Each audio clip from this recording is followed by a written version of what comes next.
All right, let's let people in real quick.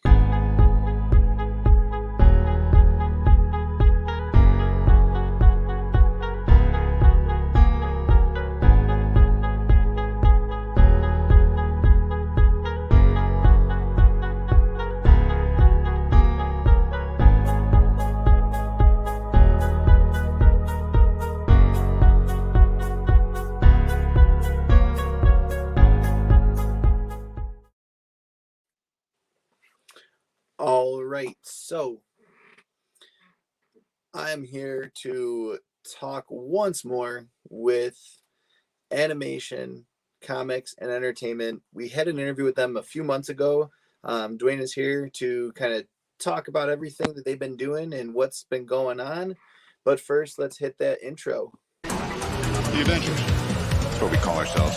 Earth's mightiest heroes. I have an army. We have a Hulk.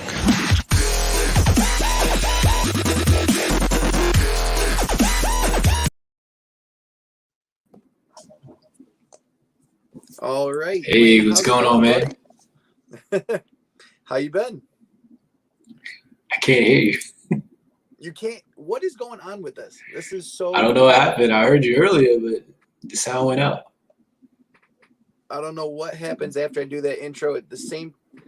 I don't know what you're saying. No clue. I don't know what happened.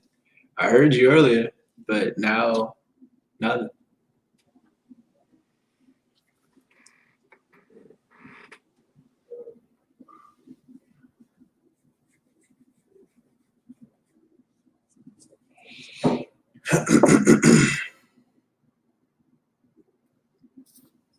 Can you hear me now? Now, yeah. Perfect. All right. Let me exit out of my iPad. Same thing happened last week when I did the intro. The volume cut out. Today when I was trying to do it on the computer, it didn't want to work. I don't know what's happening. But anyways, Cray Cray for Comics says, "What is up? Can't wait."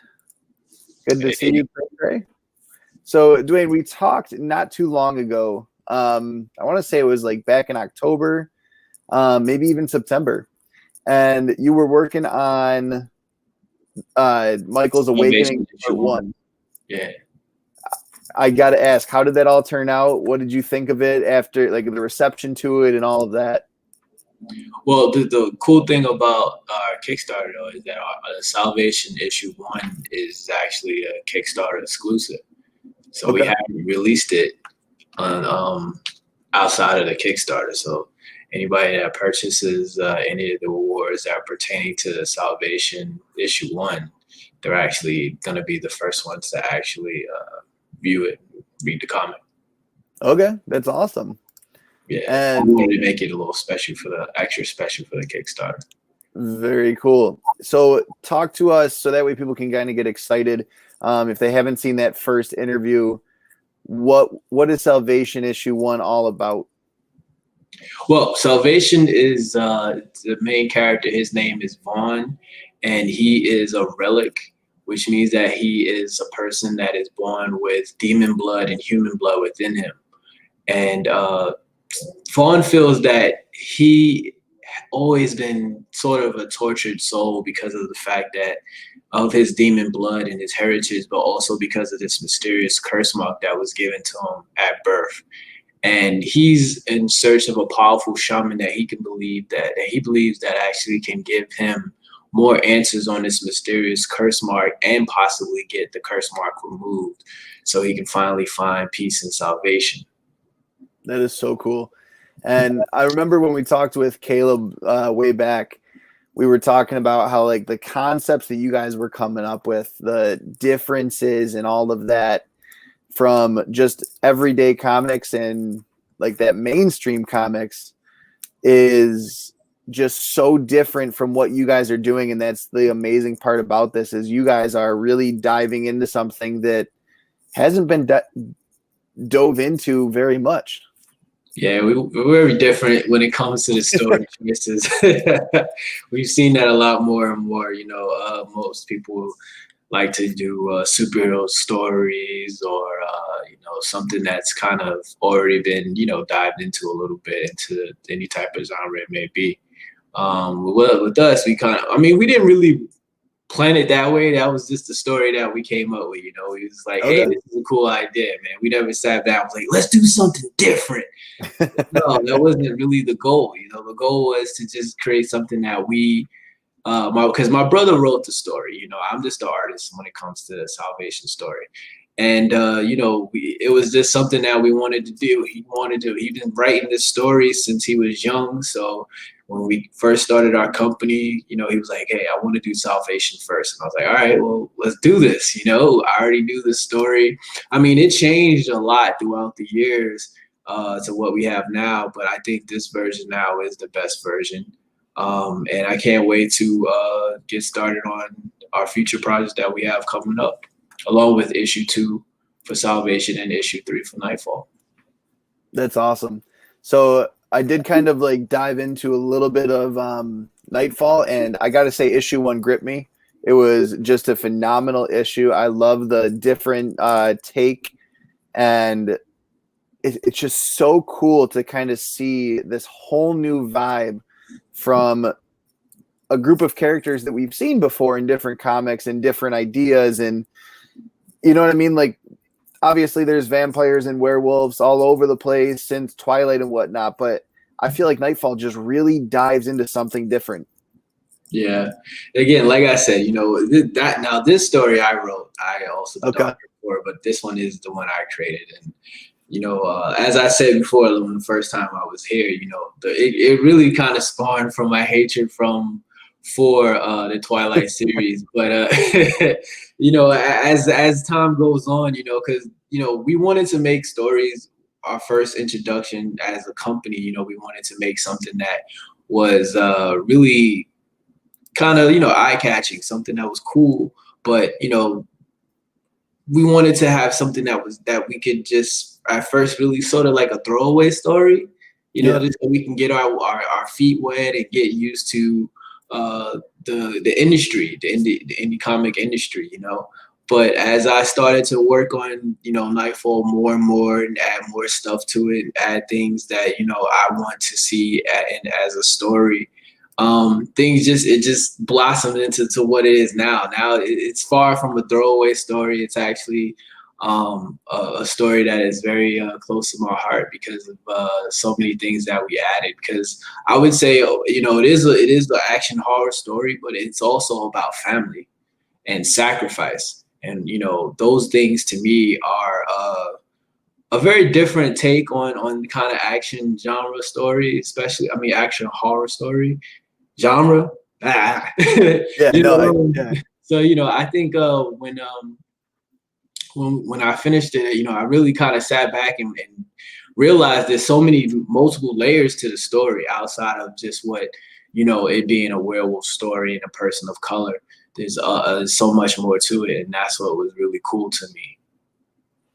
And that's so cool because one of the biggest things about comics is that people can tell a different story, and it's amazing because a lot of people can speak to that. A lot of people, like, they hear it, they see it, they read it, and they're like, this is something I can get behind. And Nightfall, like I said, the artwork, like just looking at the artwork for these 3 covers is beautiful. You've done amazing on them, and it speaks to not only how good of an artist you are, but also how much of a connection you've made with these characters that you guys have created. Thank you. I appreciate that. My colorist, John Cruz, he did a great job, especially with the Salvation, with the 2 different color eyes. Yeah. He really made those eyes pop. And that was something that we want to really capitalize on if we get a successful Kickstarter. I want to actually make the eyes glow in the dark. That's cover. Awesome.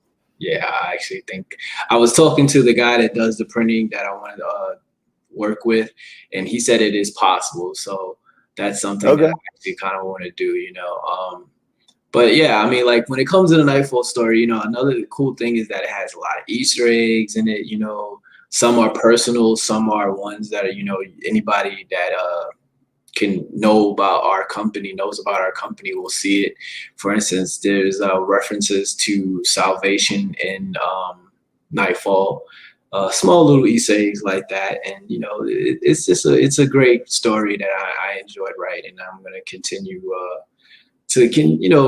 dive deeper into it, but as a prequel, because I want to basically explain what happened before Michael was born, and really kind of expand the world even more than what it is. So I'm excited about diving deeper into that too.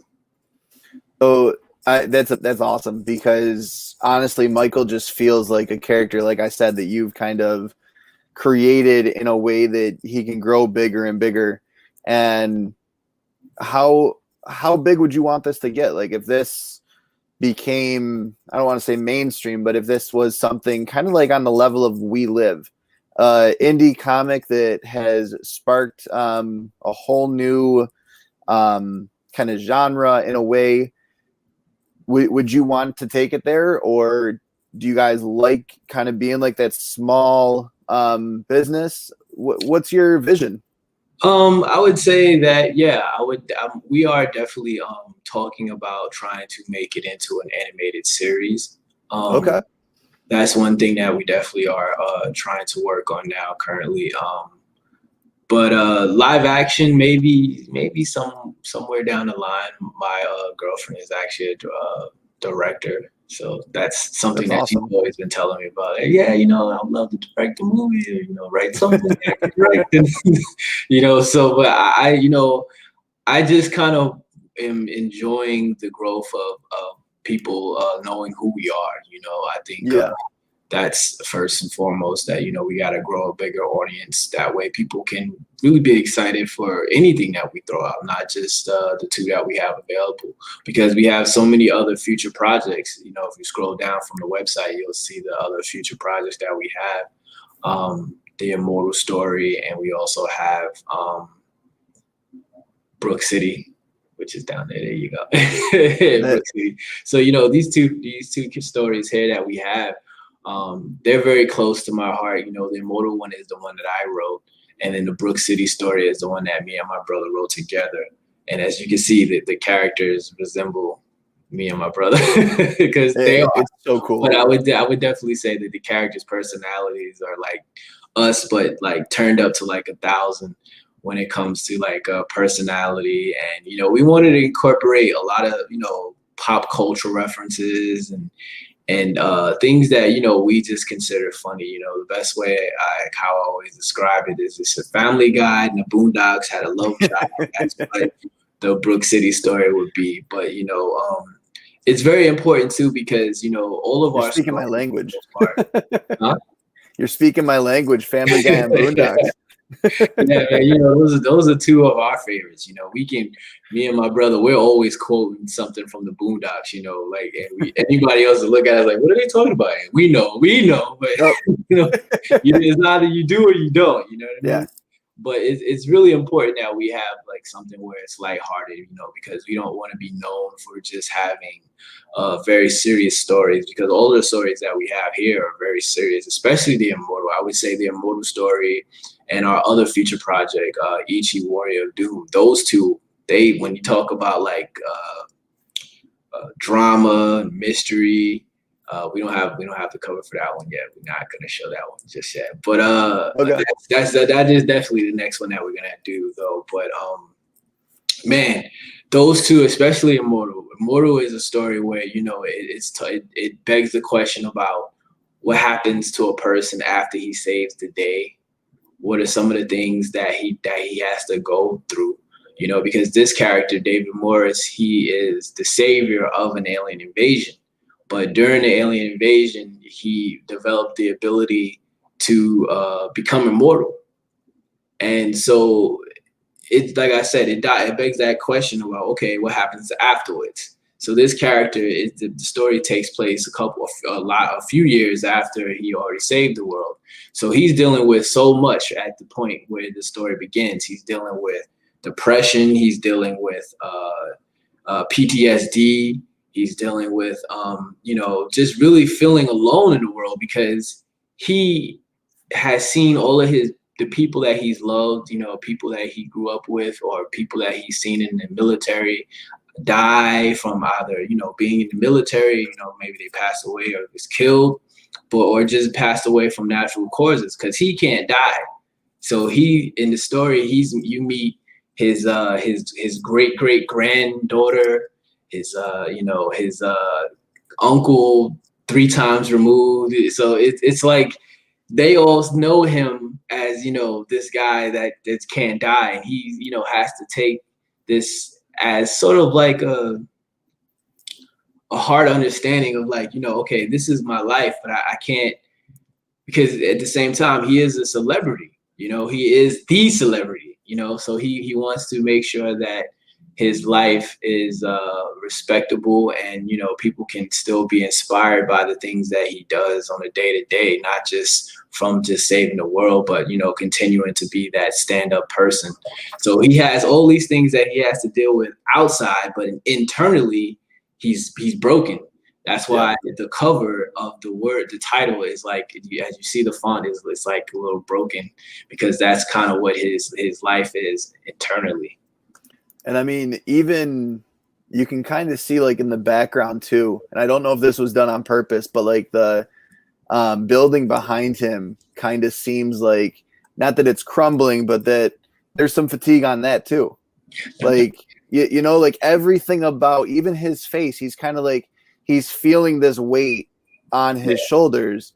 And I mean, this is the one that I'm most excited for, in all honesty. I love this concept. It's so interesting. It's so fascinating to me, because every time we get an immortal character or just an overpowered character who can't die, they have like this cushy life, and it's so cool because they get to see tons of history. They never grow old. It's really awesome.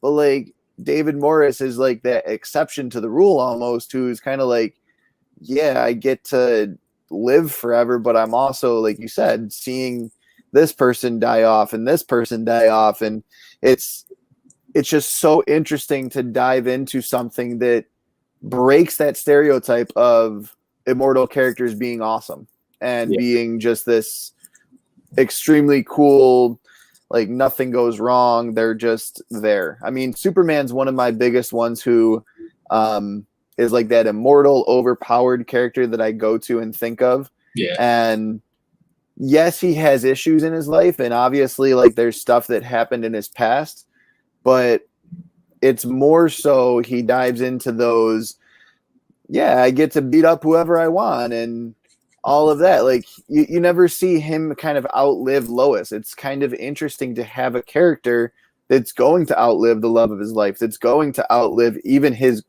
grandkids. Yeah. So like this concept is so interesting and so cool to me.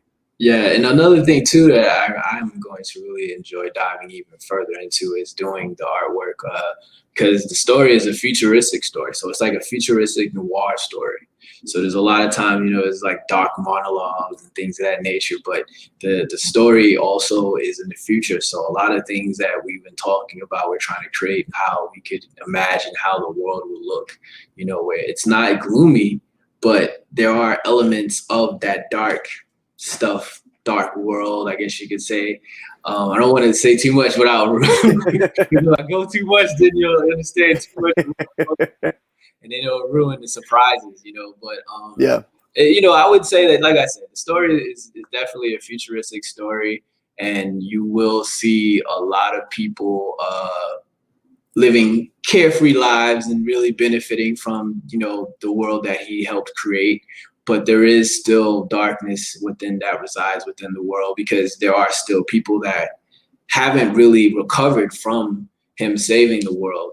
So it's like a little half of half, you know, and because he is who he is, he experiences all of it. Yeah. So, you know, that's another thing that I'm really excited about drawing is, you know, these futuristic looking characters and buildings and cars, you know, all of the above, you know.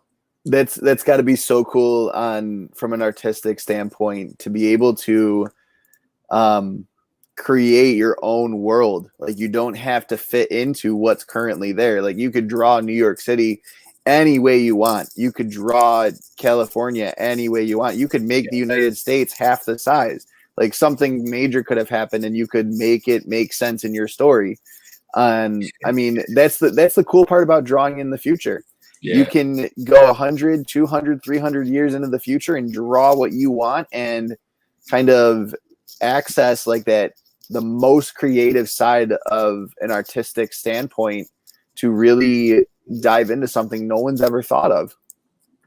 Yeah, I mean, it's funny that you said about the part about the aliens, because there is a part. I guess I'll say it, but there's a sort of like a museum that was created from a blown up alien spaceship. And so they created like this kind of museum where they show like this big battle that had resided in that area. And it's a good way to sort of like tell the younger people in the world what had happened before they were born and how they got to this level and what did David Morris do? Because there's monuments all over the world before David. You know, and David never really, that's one of the things too, that this character is that he's never really wanted to have this kind of lifestyle. You know, he didn't subscribe to, hey, I want to be a superhero or anything like that. He just wanted a normal life. So, you know, this is something that he has to also dive in or deal with because of that. You know, like he never wanted to just live forever. He just wanted to be married with kids and move on, and that's life. But now he can't. Now he has to deal with that. So there's so many layers, like I said, you know, that's kind of one of the themes when I write is the characters have so much more that's going on within them. I don't know. But yeah, I mean, I enjoy it. So I do stand corrected. Legion of Comics is saying Superman outlived Lois in Infinite Crisis, which I haven't read. And in recent Future State House of L, which I also didn't read. But again, it's one of those things that we don't know, we haven't seen a lot of. It's something new and interesting in a way, because as you said, this character, David Morris, doesn't really have, like, he's not like a superhero.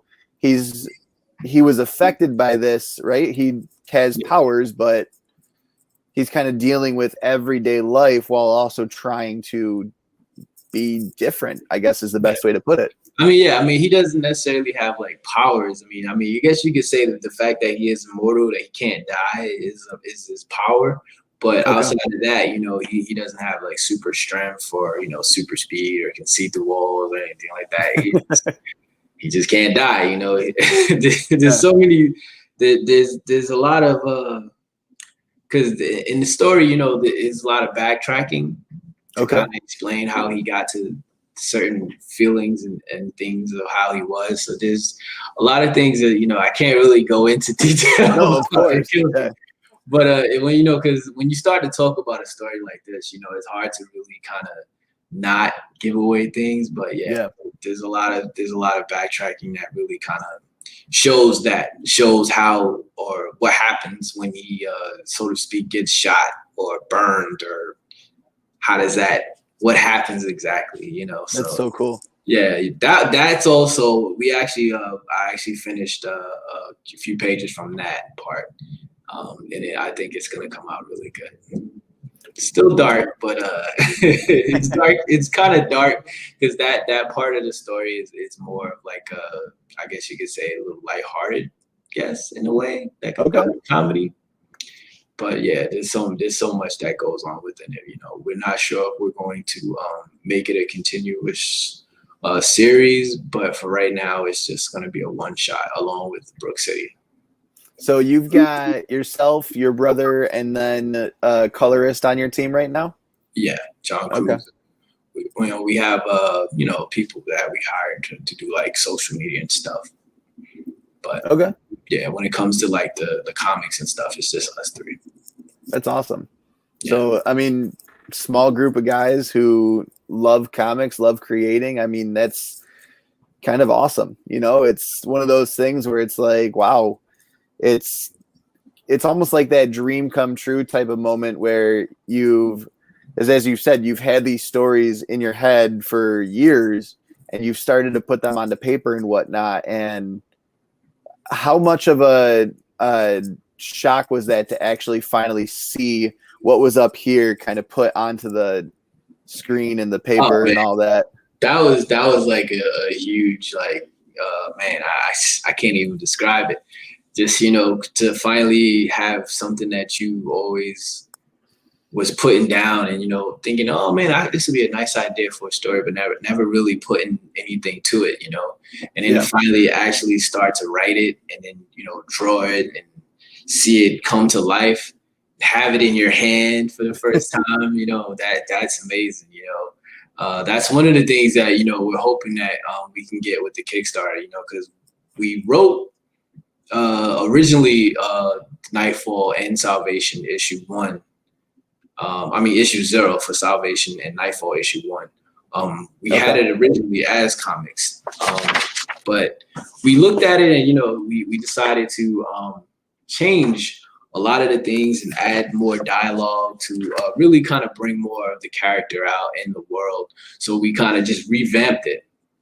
And so that's another thing that why we're hoping that this Kickstarter will be successful, because it will be nice to have that new version that we, you know, all of the blood, sweat, and tears that we put into it to really make it a better story to compare to what we had originally, you know. So that's what we're hoping. So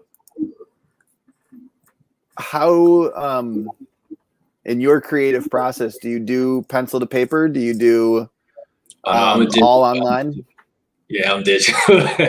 I you know, from time to time I try to draw freehand, but it's not. Okay, that's awesome. Yeah. See, and I can't draw. It was never a gift of mine. I knew from a very young age I was not going to be an artist.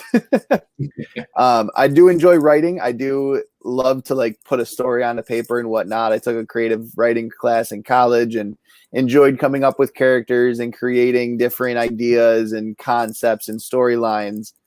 But I mean, it's a hard process to really, especially when you have to put a picture to a story and kind of break it up into different segments. I mean, that's got to be one of the hardest parts, is coming up with that story. And then like, when does this character say this and what are they doing when they say that? Yeah, that's where my brother comes in handy, because my brother is more of the comic book guy than I am. You know, he's more knowledgeable about it. You know, I've always been a fan of comics, you know, but he's more into it than I ever would be.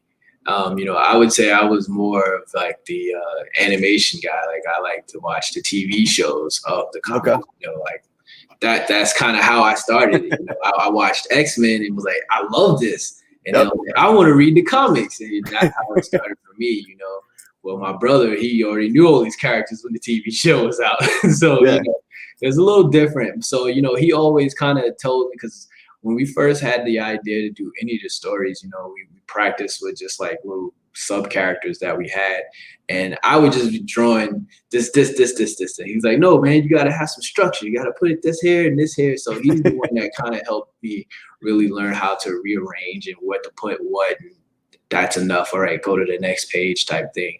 That's awesome. So yeah, you know, it's always good to have that type of back and forth camaraderie. You know what I mean?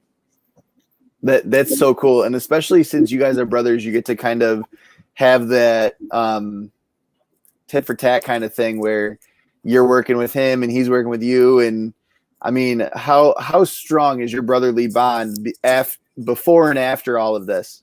Like, have you guys just become so much closer lately working on all this? I will say that we're not blood brothers. We're kids. We knew each other since high school. Okay. Yeah, we've always been super close, but I think having a company has helped make us even closer, you know, like that's awesome. We're fulfilling each other's dreams, you know, of really trying to make something out of nothing. And what we have right now is really good. People are really enjoying our comics, like you and others, you know, so it's a real gratifying feeling to know that, you know, what you're making is something that everybody is enjoying. So for sure. That's good.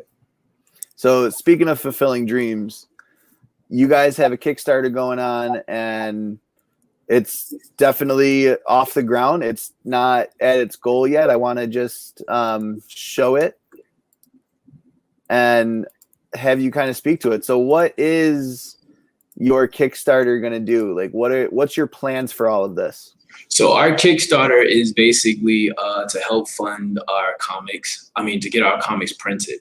All of our comics, like I said, are done and ready to go. So all we really need is just the printing for the both comic book series that we have, the Salvation and Nightfall, Michael's Awakening. And any extra money that we get is put towards all of our future projects, such as Immortal and Brook City. That's awesome.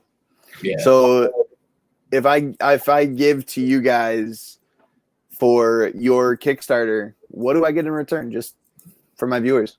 You get different rewards. We have all different types of rewards. One of my favorite ones is actually, a lot of people will always like my artwork. So we wanted to give something that was really cool, something that was a little pricey, but I guess, it's worth it because we give you two options. We give you one where it's the 150 where you can actually be drawn as a poster of one of the characters, either Vaughn or Michael.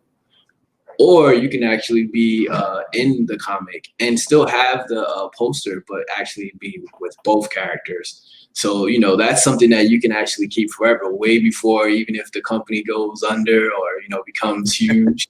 That's something you can keep forever. Like, man, these guys, they actually drew this character. They drew me with him. And, it's so cool. They can post it on there, put it on their wall and whatnot. So that's something that we kind of wanted to give like a kind of big thank you for those who wanted to pledge something a little higher. But we also, all of our rewards, we always kind of wanted to double down on it and make sure that people really feel that they're getting a lot for what they're giving. For instance, one of the special things that we created for our Kickstarter was character cards or trading cards because, we felt that we could give a little bit more details on not just the main characters, but also some of the sub characters that reside in both stories. So that was some things that we included into the reward. That way, when you're reading it, you can already have a little bit better understanding on these characters when you start to read the story. And that was something that we wanted, that we was really excited about giving. And the good thing about that, the character cards also is that it's included in all of our rewards. So it starts at like $3 and then it goes down. So anytime when you get any of the other rewards, you'll be able to get the character cards. But if you want to get maybe, just the comics digitally, you still get the character cards, but you get the comic digitally. So, for those who don't like to wait. But we do know that there's still a lot of people out in the world that actually like the comics in their hand. So, we give you the option to either get the Salvation series printed with us signing it, or you can have the Nightfall separately. Or if you want both, you can get both for $30. That's awesome. You get the character cards and you get the t-shirts too. You guys are doing something just amazing. I gotta say, it's so cool to see such a great company and just a family-run company. I mean, like you said, you're brothers, and even though you're not blood, it's still, I get what you mean. Yeah. It's one of those things where you guys have connected and been in each other's lives for so long. You're like brothers. I mean, that's just like my college buddy and me. We might not talk for months on end, and then we talk to each other, and it's like we never stop talking. It's one of those cool things. And he's actually out in New York City, so we kind of go back and forth every now and again, playing phone tag and whatnot as we're all working and all that fun stuff. But it's really awesome that you guys are kind of living that dream of, we're building something that we have been thinking of for years and years and years, and that basically it's starting to come to fruition. That's just awesome. I gotta say, it's amazing to see such a great organization run by two great individuals who are really working hard and making something totally different from what we've seen in the comic industry. And obviously it's not completely different, it's not perfectly different, but it's got a different spin on every little piece of what I've seen so far. Yeah, that's like I said, it was never intentional. It was just, you know, we always had these ideas for stories, and they just happen to be very different from what's the norm. You know, but I would say, you know, when it comes to the Nightfall story, the idea of having a person of color that's a werewolf as the main character was something that always kind of, you know, challenged me. And I was like, this sounds like a cool idea. But, you know, as I said, you know, as I started to add more and more details on the story, it just became something way different than what I had originally. Originally, it was supposed to be a lot darker. But I decided to lighten it up a little bit so it can possibly be, you know, accepted for the, you know, younger kids. You know, I wouldn't say I guess you could say it's a family story, you know, because nowadays, you know, kids they watch everything. So, yeah, it's definitely a family story. You know, there's nothing too explicit. There's no real cursing or anything like that. So, you know, this is something that, you know, the whole family could actually sit down and actually read and enjoy. And that was what we were kind of aiming for, especially when it comes to Salvation, because in Salvation, it's a lot darker. You know, there is cursing, you know, so it's, you know, you get a little taste of both, you know. That's awesome. And I mean, it's so cool to kind of dive into those two different sides, because obviously, like you said, it's different. You have to speak to different groups. And the best way I can put this is, like, Marvel kind of speaks to everyone. They try to get out there and they try to make new fans and whatnot. And then DC really kind of speaks to their fans. It's a fan service. The whole Snyder Cut was one big fan service. Yeah. And I mean, that's just how it is. You have to put out different content that speaks to different people. And if you continue to diversify yourself and you do the funny stuff with your Boondocks Family Guy style, and then you do your dark style with Salvation and the family style with Michael's Awakening, Nightfall, it's all gonna fall together. And I wish you guys nothing but the best. And you guys are definitely at the top of my pull list every time I see a new book come out by you guys. I love reading them. I can't wait to read Nightfall 2. I actually didn't realize that it had dropped yet, and I'm definitely going to get it in print when I'm able to. I want to keep it in my personal collection. Yeah, we'll have that signed for you too. That's awesome. Thank you so much. I appreciate it. It's been a pleasure having you on, Dwayne. I wish you nothing but the best, and I wish your whole team nothing but the best. Good luck with all of your future endeavors, and let us know when you want to do another interview. We'd love to catch up sometime. I definitely will. I appreciate you, man. Of course. Have a good one. Hey, man. All right. So again, that was Dwayne with Animation Comics and Entertainment. I'm going to show off their website one more time and also play their little intro that they give at the beginning, because I really want you guys to be able to see what they're capable of and what they've kind of dove into, because it's one of those things where seeing is believing, and being able to dive into something so cool that Animation and Comics and Entertainment has done for the past 4 years is just awesome. So Dwayne Robinson Jr. and Terrence Young started this company in 2017. They're a Black-owned company known throughout the world for having unique and compelling stories and platforms. If you want to go to their shop, all of their comics right now are $3. So, and these are the digital issues. If you want to get the other issues, the print issues, you have to go to their Kickstarter and get them there. Go support them. You won't be sorry. These are phenomenal comics to read. And just like I said, the artwork that Dwayne puts in and the artwork that John, I don't want to get his name wrong. The artwork that they do is just phenomenal. You know that I am a huge artwork fan. Like I said, I cannot draw. I was never gifted with that, but honestly, they are just above and beyond what I look for when I'm looking for artwork, and their merchandise is awesome. Their stories are amazing. Everything about them is just so cool to read, and it's so much fun to dive into a new style of comic that you haven't read before. So I want to make sure that you guys dive in with me, and let's watch real quick all about Ace.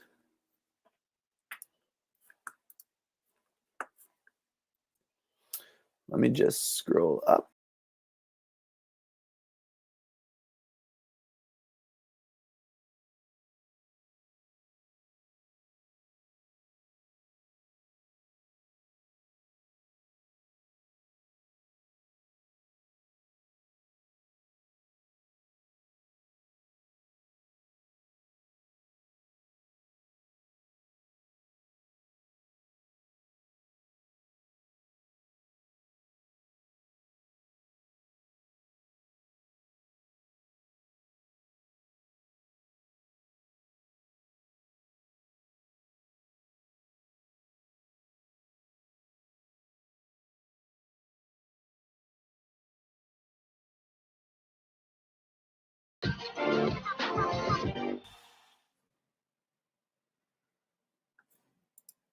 All right, so I don't have my Salvation hat, but I do have this, and I think that that Salvation hat would go perfectly instead of this Spider-Man one on a night like tonight. So I'm definitely going to make sure to go pick one up as soon as I am done with this stream.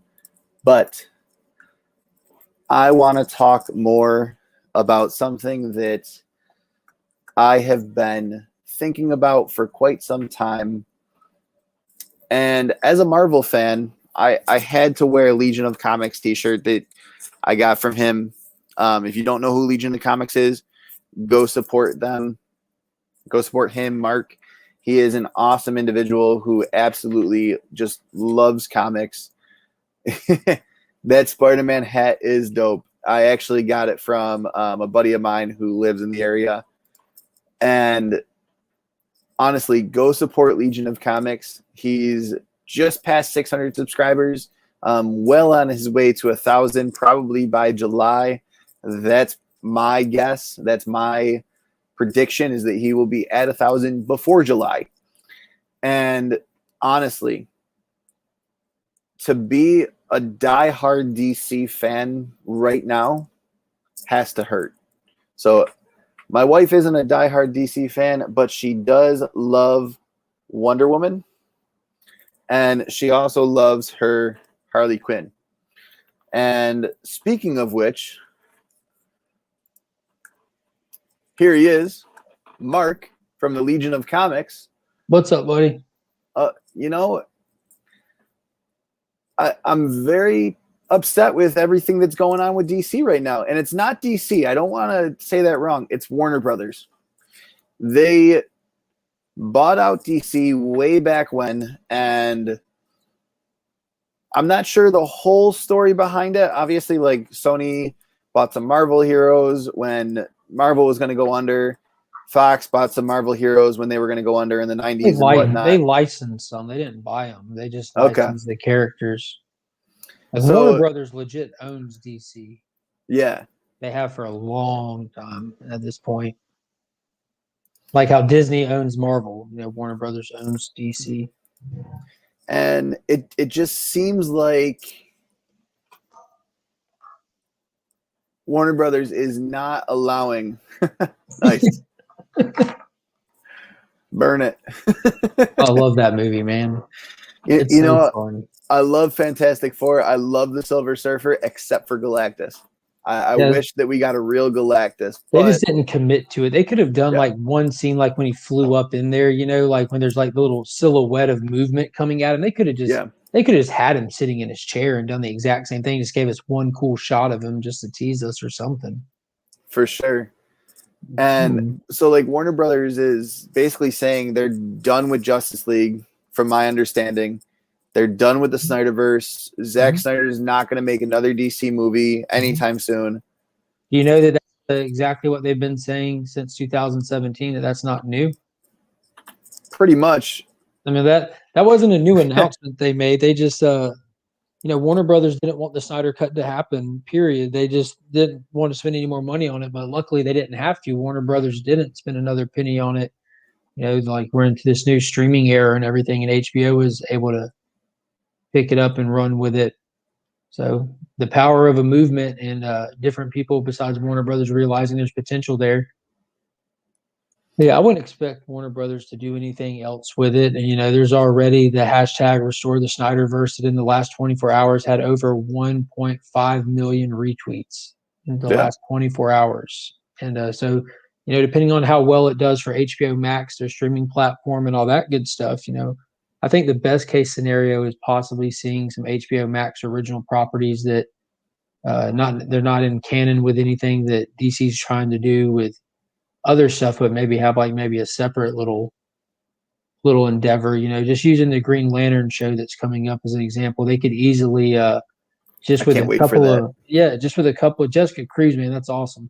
But with just a couple of specific things they say or mention, it sets it in there, you just place it in this universe instead of that one. But I think it's too cool of a universe to let die. It's definitely its own thing, and it's got too much of a following to just ignore it. And Zack Snyder's words in the most recent interview that I read that was after it dropped is never say never, because you never expected to be here on the other end of the Snyder cut and in a version that it would never have been in any other scenario than with HBO Max.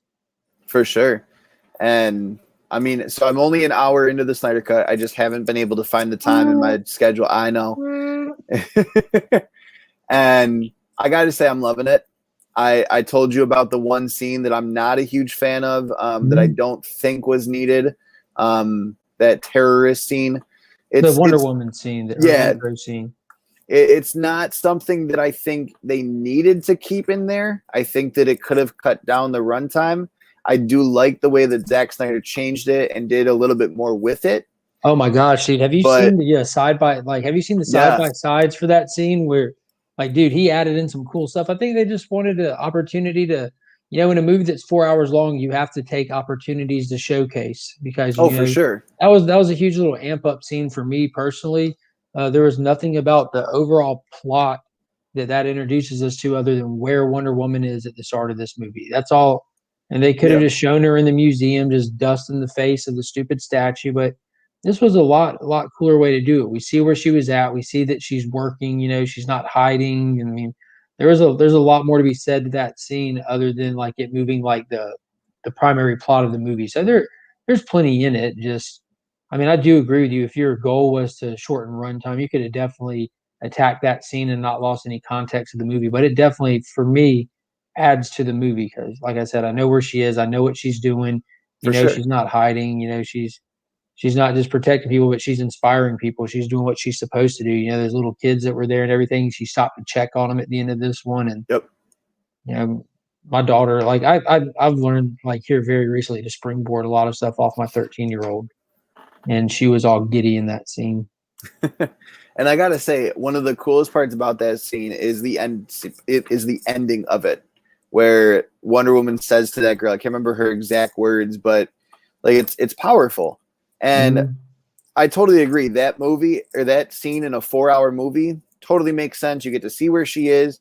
The fact that it was in the original theatrical cut was why I was a little bit more upset about it, because in a theatrical cut, those scenes like that don't kind of push the plot forward. Yeah, and there wasn't a moving plot hardly to begin with. You needed that time to actually tell a story. They neglected the story for stuff like that. For sure. And I do wish that terrorist plot was actually someone that kind of was like this dark side Steppenwolf sympathizer. They're doing this to try to send it back to the Stone Age and work with, basically make it we're your slaves, or not slaves, but we're your followers, something like that. That would have been really cool too. They could have done something with it and still kept the scene in there, if that makes sense. But I mean, I think that would have been kind of trying to tie too much too quick for that movie, because at that point, no one even knows knows what they're dealing with yet. I mean, I thought it was cool because like kind of the same situation. Well, you haven't got there yet. I'm not going to say that. But there's a lot of cool stuff, and I think like in other superhero movies, you see them just doing casual jobs. You see Spider-Man like string up just people. You just like there's a whole homage scene in almost every Spider-Man movies where he's just swinging around, webbing up bad guys. You see newspapers dropping with him on the headline, and it's not moving the plot anywhere. It's just letting you know where he is at this point, and it's absolutely enjoyable. It's enjoyable, but that's also in a Spider-Man movie. In a Wonder Woman movie, this scene makes total sense to keep in, and it shows her power and all of that. It's almost like I wish that this scene was kind of the end scene of Wonder Woman, and it kind of drove you, like you would have known where she was by the end of Wonder Woman going into Justice League. That would have, in a theatrical version of this, that's where I would have placed it. Yeah, well, I definitely like that they kind of check the boxes off. Like you see her use the lasso. She kind of is a little on the nose, but she calls it by name. Yeah, says what its purpose is. You see her using the gauntlets. You see her use her super speed, her super strength. You see her use that was so cool. the gauntlets to stop bullets as well as dust the dude at the end. So you kind of check off all of her stuff so that by the time that you see her fighting Steppenwolf or somebody later, and you see the effectiveness that she has or does not have, you're kind of like, whoa, this dude is a beast. This bad guy is a beast. So I thought that, like I said, there's a lot more to it that is, I guess it's just, I don't know. You know what I mean? Like it might not be stuff that's just like I said, plot driving, but you're really setting her up. You after that scene, what's going on with her, and with any second time you see someone in a movie or something, they're always going to kind of breeze back over that stuff. Kind of like with comics, when you start a new story arc, for some reason, everyone has to kind of forcefully call each other by name so that the reader can know who is who. You know what I mean? Yep. Yeah, I mean, I'm currently reading, I don't even know where it is right now, The Eternals. So the new one? Yeah, because I've never read an Eternals book, and a lot of people in this generation haven't, because I don't think there's been an Eternals title for quite some time. Yeah, you should go get the trade paperback for the Neil Gaiman, John Romita Jr. run. Okay. If you're not going to read the Kirby run. I'd love to. I just don't have the money. Yeah. Have you checked out? I haven't personally, but I know a lot of people read on Comixology that there's a lot of free books as well as of course you can buy new books off that website or whatever and read digitals the day they come out and stuff. But a few people I talked to said that there's stuff available to read that you don't have to pay for as well. And I'm not sure how they go about formulating that list or if it's just old stuff or what, but yeah. That's something that I haven't dove into. I'd love to, but I mean, like, I'm struggling to find 4 hours to watch a movie. It's. You watch Falcon and Winter Soldier yet? Not this episode. We got home from my in-laws, and instead of Falcon and Winter Soldier, we watched Mighty Ducks. Bad move. And were you quacking? My wife's a Lauren Graham fan. I feel like she'd marry her over me if she had the chance. But would you be mad at her about that? Not really. I'll say some things you just can't blame people over. Like if my wife leaves me for Ryan Gosling, like I'm like, good for her. That's a beautiful man. Exudes talent. But I'm definitely excited for the episode 2. I'm guessing since you're bringing it up, you actually enjoyed this one. Dude, it was amazing. It was like the first episode's not even needed. Like again, for like this, the first episode was that Wonder Woman scene. It's not needed to establish the characters. They get reestablished, and this just fine. It's not needed to move the plot forward because it kind of gets moving on its own. In this one, it was a polar opposite of the last episode. It was absolutely fantastic. Every minute of it. That's awesome. And I mean, as a Marvel fan, that's what I love to hear. So, my question for you about. You brought up Green Lantern. Yeah. Green Lantern, that's an HBO Max show. Mm-hmm. So DC is working with HBO Max, not through Warner Brothers. How does that work? I've No, never. that's it. No, no, no. That was just the Snyder cut. Like in the course that they had to have Okay. some kind of this or that to it, but it was HBO Max money that went into it. Their HBO Max and Warner Brothers are both kitty companies to their parent company AT&T. It's all That's what I thought. AT&T. Okay. But that being said, if Chris owns a McDonald's and Chris owns a Taco Bell, that don't mean McDonald's money is Taco Bell money. You know what I mean? Those Yeah. are separate entities that you own. You know what I mean? You have your own Yep. everything for each entity. So it's kind of like that when it comes to HBO Max and Warner Brothers. But they have to make licensing deals and agreements with each other all the same. And but HBO Max put their money into it. So at the start of the movie, if you notice, it said HBO Max Original. It's theirs. So they were able. Warner Brothers didn't have a say so in how it was handled. HBO Max had all the say so. That's why they just sat back, put their hands in their pockets, and smiled because they knew what was coming. Which is why it turned out as well as it did. Mm-hmm. Of course, you're always going to have people that weren't happy about this or that. Some of it rightfully so. You know, a lot of it is taste based. A lot of people have different standards and expectations when watching movies, but this is definitely a horse of a different color. And you know, if this movie was never interrupted by the tragedy, it would have been a much different movie, a much shorter movie. Yep. And this being such a unique opportunity, it's just everything in the kitchen sink was thrown into it. There's 5.5 hours of footage that is shot that is usable. And when you put it down into an actual working thread, as long as then max it out. Like if you max out in a working thread to its fullness before it just falls apart, that's what they gave us. So that the most content possible could come out. It was a gift. They're not saying we're trying, and I would use this reference. He wasn't trying to make Citizen Kane. He's not attempting to go to the Oscars with this. He's saying, thank you to all the fans who hung in there. Here you go. And you could not ask for anything more as a fan. And it's crazy because all of this came out of a tragedy, and it's sad as can be that that's what had to happen for Zack Snyder to be able to have this.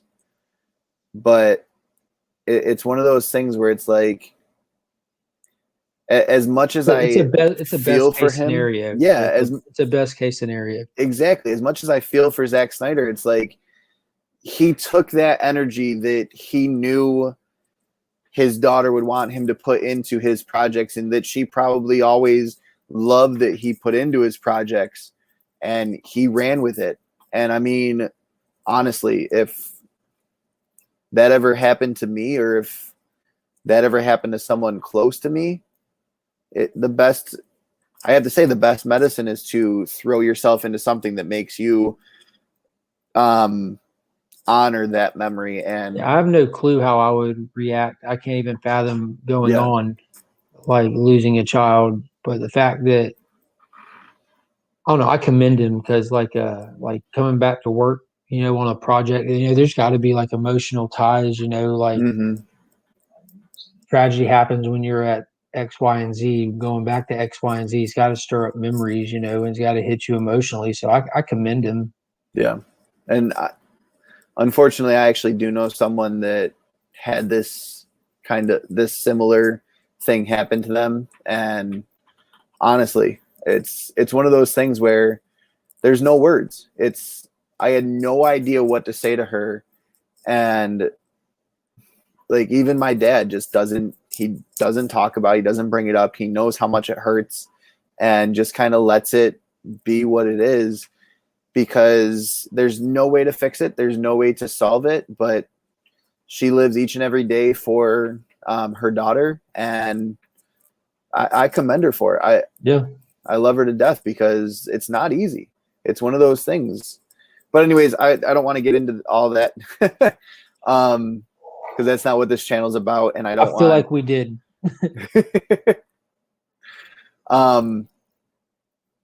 What did you enjoy this week for comics? What's today? Friday? Oh man, to be honest with you, Batman Superman 16 is just was a total banger. Like, is that the one with a really sick cover? It's the one where you have like Superman with like the old He's got his old emblem on, like I'm Okay. talking golden age emblem.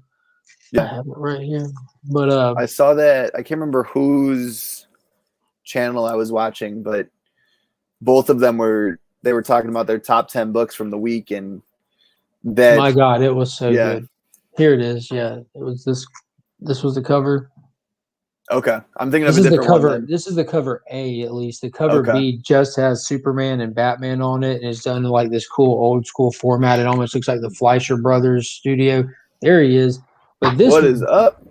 this right here was a total banger, dude. What's up? Okay. How's it going? Like the Pretty good, format pretty to it was nuts. I haven't read a comic like that. Yeah. That's Batman and Superman, right? Yes, sir. He asked me what I've read that was good this week, and that was the starting point. It's all downhill from there. That book was badass. It was. The way they did the parallel stories. What is that?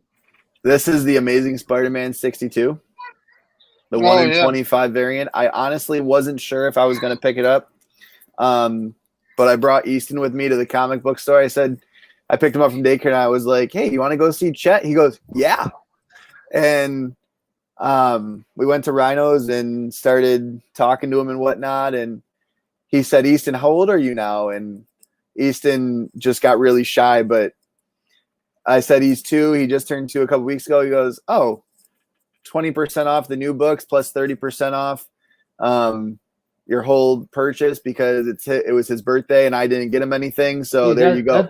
That's when you call your boys and you video chat them. You say, "Guys, what do y'all need from the shop?" Right. Yeah.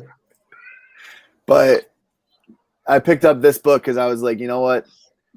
It's one of those things that I'm going to remember forever, that Spider-Man had a white suit at one point, and I might not remember the storyline, I might not remember the cool parts about the suit, but at the end of the day, it's a whole new suit. I want to have that cover, and to have that in my personal collection, even though it's not going to be something that will ever increase hugely in value, it's a cool little piece of history, I guess, is the best way to put it.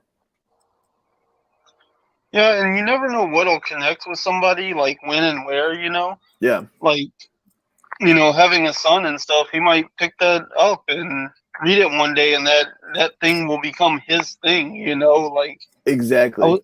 I was listening to Cade, I think it was Cade, and like one of his like younger friends, and they were talking about Spawn, and they're like, I don't get it, They're like, I mean, I understand like that he's a popular character, but I just don't understand what everybody likes. And like my immediate thought is that I think it's the Blueprint documentary with McFarlane, when he's like, I don't know, I was just thinking like, chains are badass, and I'm like, yeah, there was a time and a space, and like when Spawn dropped, every kid was drawing chains on anything. Like that was an era, and I think it connected with us of a certain age. I think if you were a bit older, Spawn probably didn't connect with you as much, and if you were a little younger, like them, like you totally missed out on that train. It was like the most book that hit shelves at the time. You're like, dude, I need this demon from hell that's even revolting against the devil, and he's oozing lime green blood. Extreme. Yeah. In a time when Incos were socially acceptable, Spawn ruled. For sure. Yeah. So, maybe the new Spider-Man suit won't hit for you, but your son might pick it up, and that might be his Spider-Man, He just might be into it because he reads it at the right age, Definitely. And I got to say, I remember that era of chains and how pretty much every 11, 12, and 13-year-old boy had absolutely nothing in their wallet except for maybe a picture of mom and a dollar or two, but they had the chain attached to it. Yep. No one's stealing the picture of my mom. Martha. The other one that I picked up this week is Carnage, the Red, White, and Blood. And I've heard mixed reviews. I haven't read it yet. I haven't heard great things either. I cover bought that one myself. Exactly. I mean, I'm not even I gonna read it. I have a cover coming in of it. Whenever Venom 200 reaches Comic Mint. Yeah. I don't ever buy 2 copies of anything, and I don't ever buy anything I'm not going to read. Like, it's so rare, unless I'm getting like a John Jang variant, which I just Yep. collect his art, And with all of these webhead variants, so I just absolutely love them. So I've gotten 2 of all of them. I plan on sending them all off to get graded, and keep a set for myself just because they're so cool. Yeah. It is like from an art standpoint, Gleason's doing such cool things. I'm even more excited now that he's stepping out of the Spider-Man stuff and he's got the Man Thing one coming out next week. That's so cool. For So sure. yeah, I'm excited about them just to be able to chase covers for cheap, like all these variants and stuff people chase are always Yeah. 25, $50 for a set, blah, blah, blah. But these things are just cover price. It's so fun. Definitely. It's one of those things where it's like, it's not perfection. It's not a story that I'll probably go back and read, but the Rotley cover got me too. You see it? That's wicked. Like it's Carnage. It's not just the character, but the feeling that it gives you. It's so interesting and so cool. The other one I picked up that I think this was last week, but it is another variant that I absolutely loved. And my thing with variants is I hate when a variant has nothing to do with the book itself. So there was a Deadpool comic, I think it was Deadpool 13 that Gary B had posted one time, and it's got Wanda and Vision on the front. And I'm like, that's a really sick WandaVision cover. I like, what WandaVision book is that? I would love to have that in my personal collection. He goes, that's Deadpool, whatever. I'm Marvel's the king of that because they do month, they did the Mary Jane month where every book had a variant that featured Mary Jane. They did the 2099 month where nothing 29 was going on in the story. They did the Alex Ross Timeless month where you have more characters than you have appearing in the actual story. So you just had to throw characters on random books. Yep. What this month is going to be the Man Thing month. It started with ASM. It's his anniversary. So luckily, Easton Man Thing covers on I think it's a one shot to celebrating Man Thing. It's called Avengers Curse of the Man Thing instead of just Curse of the Man Thing. Speaking of Cade, I don't know. Yo. So this was the variant that I picked up. It's Amazing Spider-Man, King in Black. It's got nothing to do with Spider-Man, but I mean, That's Deadpool and Venom is just it. Those are 2 of my favorite comics, Deadpool and Venom. How broke are you from King in Black? Because I called this a few weeks ago that they're going to drag that last issue. We didn't even get a King in Black issue all month this month. Yeah. Not a single King in Black issue, and they're dropping 5 tie-ins next week, or at least 3. There's there's a Symbiote Spider-Man one. What is it? Symbiote Spider-Man, Return of the Valkyries, Ghost Rider, and not counting the ones that don't have the King in Black trade dress that are still loose tie-ins, like the Black Knight #1 that came out last week. That was a loose tie-in as well. Doesn't Valkyries have pretty much nothing to do with it? They were just chasing Century Soul, but I think it's coming back around to it now. And same with what was that other one? Not Sword. The Union. Union was just kind of there. It started out with a loose tie-in, your introduction. They just had a little run-in with the dragons. Yeah. And I only know that from keeping up with your content, Chris. Because back when I appreciate Chris it was not quite as he was doing walkthroughs of the King in Black stuff, which I appreciated. I don't remember what it was that I'm thinking of, but they were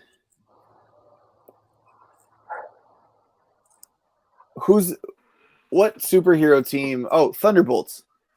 Thunderbolts was using Sentry's body as a bomb to blow up Null's ball over the Empire State Building.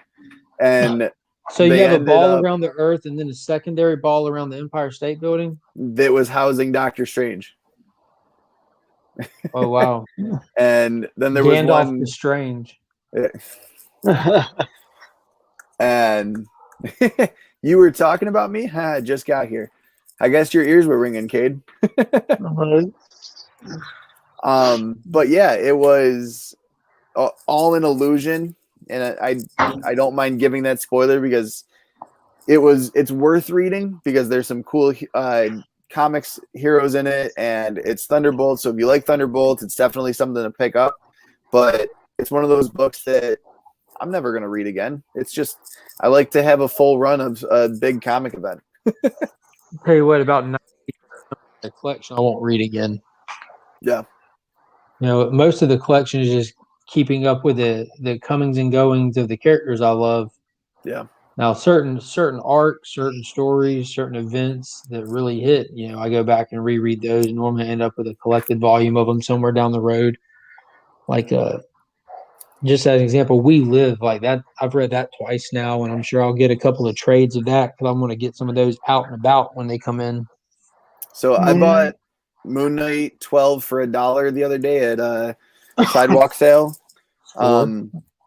I'll probably never pull this out and read it. I want to, but I just probably won't. I have so much other stuff to read right now. But Is 12 a key? the cover is just I love Moon Knight. He's one of my favorites. And to have just such a cool cover, I might hang it up on a wall someday. I might even get it graded. Who knows? You know, it's cool. One of those things where, dude, talking about getting dollar books graded. I see Professor Comics is in the chat. I was just about to bring that up too. Yeah. What a score, dude. I told him I was jealous, but at the same time I was crying tears of joy. So if you don't know, Professor Comics went to, I think it was his local comic shop, and they were doing a sale, which I would love to walk into this sale. Any book under $10 for $1. What? Yeah. I mean, I'd get ASM pretty much all of the ones I'm missing from way back when just to do all of that. And I mean, he ended up picking up Venom 3 for $1. And Professor Comics, correct me if I'm wrong, I want to say it was the first print.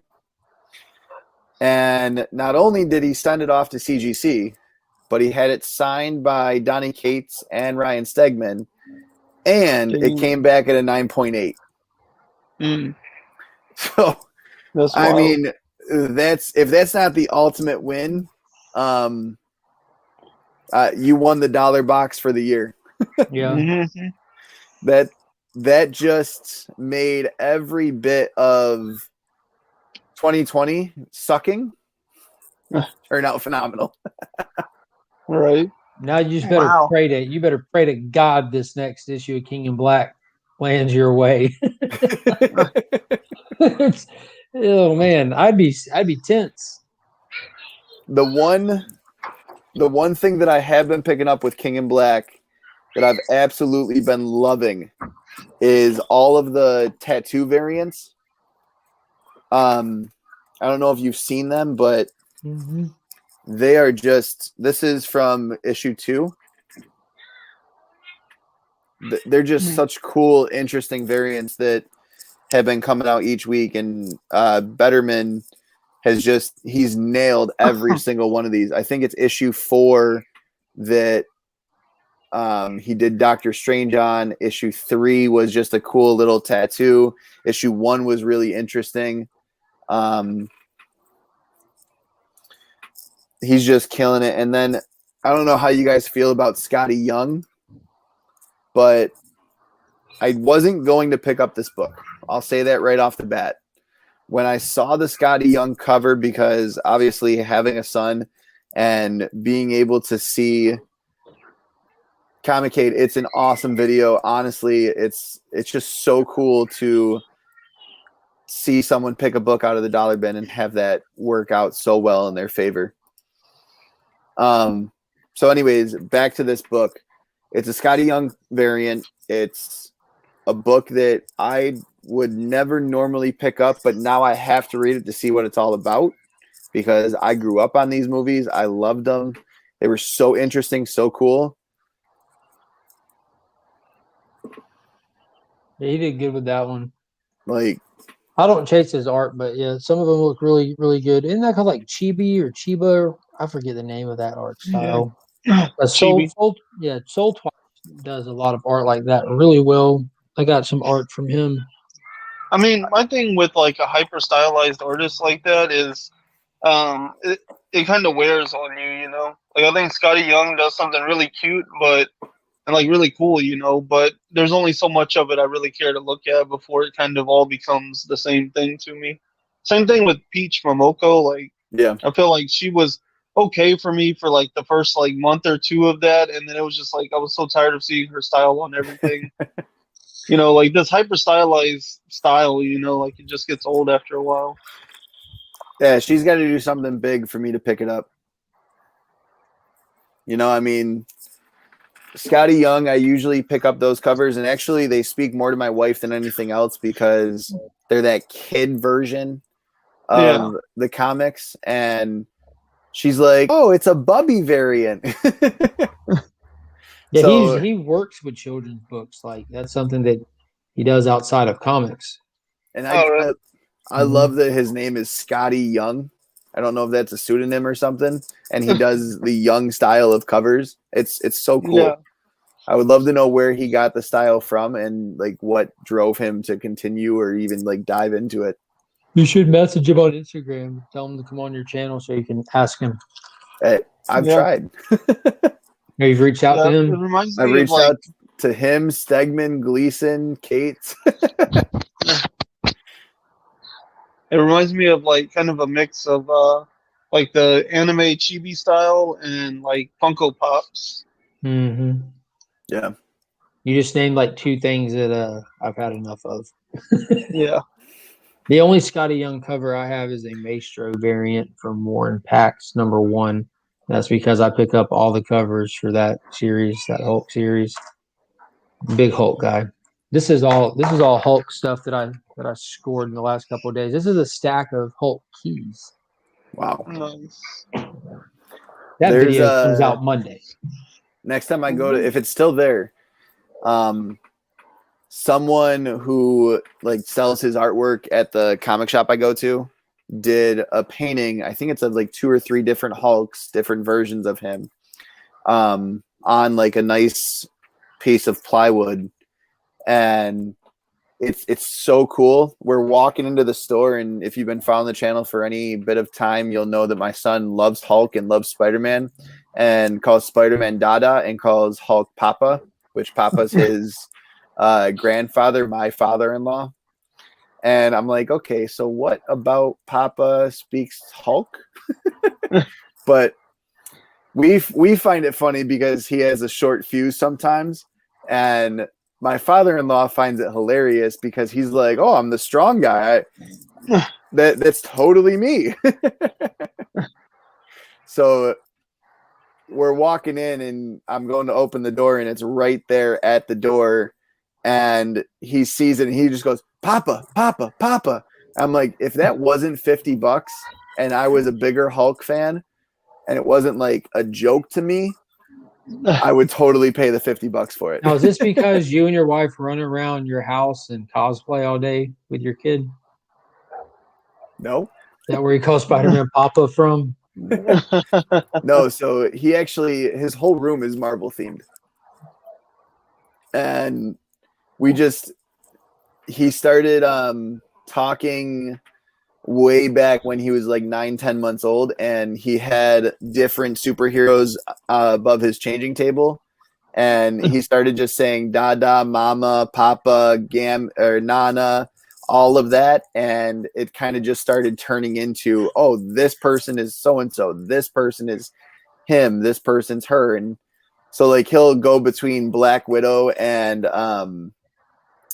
sometimes Scarlet Witch for my wife.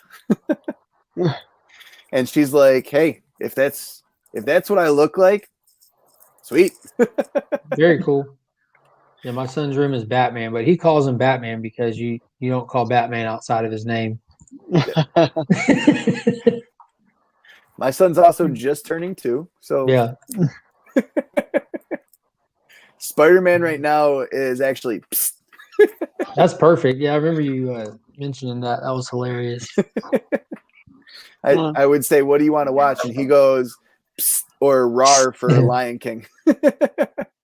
It's Those very are our 2 specific. Saturday morning cartoons.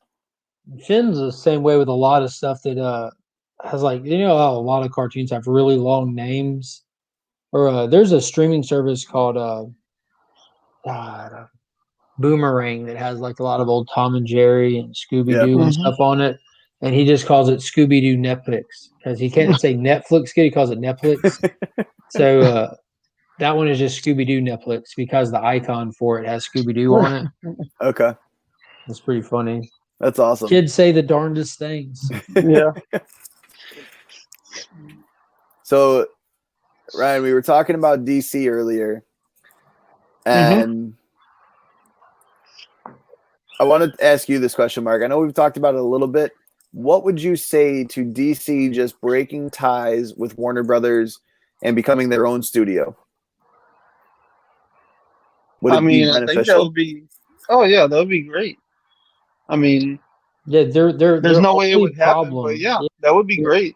Their only problem with their movies is Warner Brothers Studio stepping in at the end. I mean, I'm sure the movies wouldn't come out flawless still, but like their primary issue since they started the DCEU has been Warner Brothers thinking they know better than the people they hire to do a job.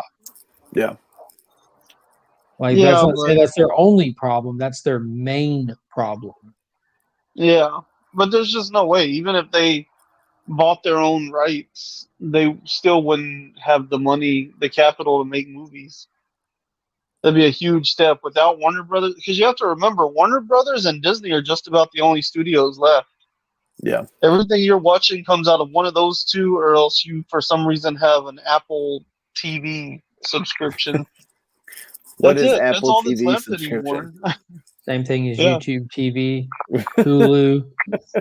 They make originals. Yeah, I mean, there's other stuff out there, but everything you're watching. I mean, who is putting their movies out in on streaming? Warner Brothers and Disney. Yeah. For sure. Like, what other studios have not just like straight up shelved their own movies until like Paramount? What do they have coming out? Honestly, Sonic. That was the last thing that they had come out, wasn't it?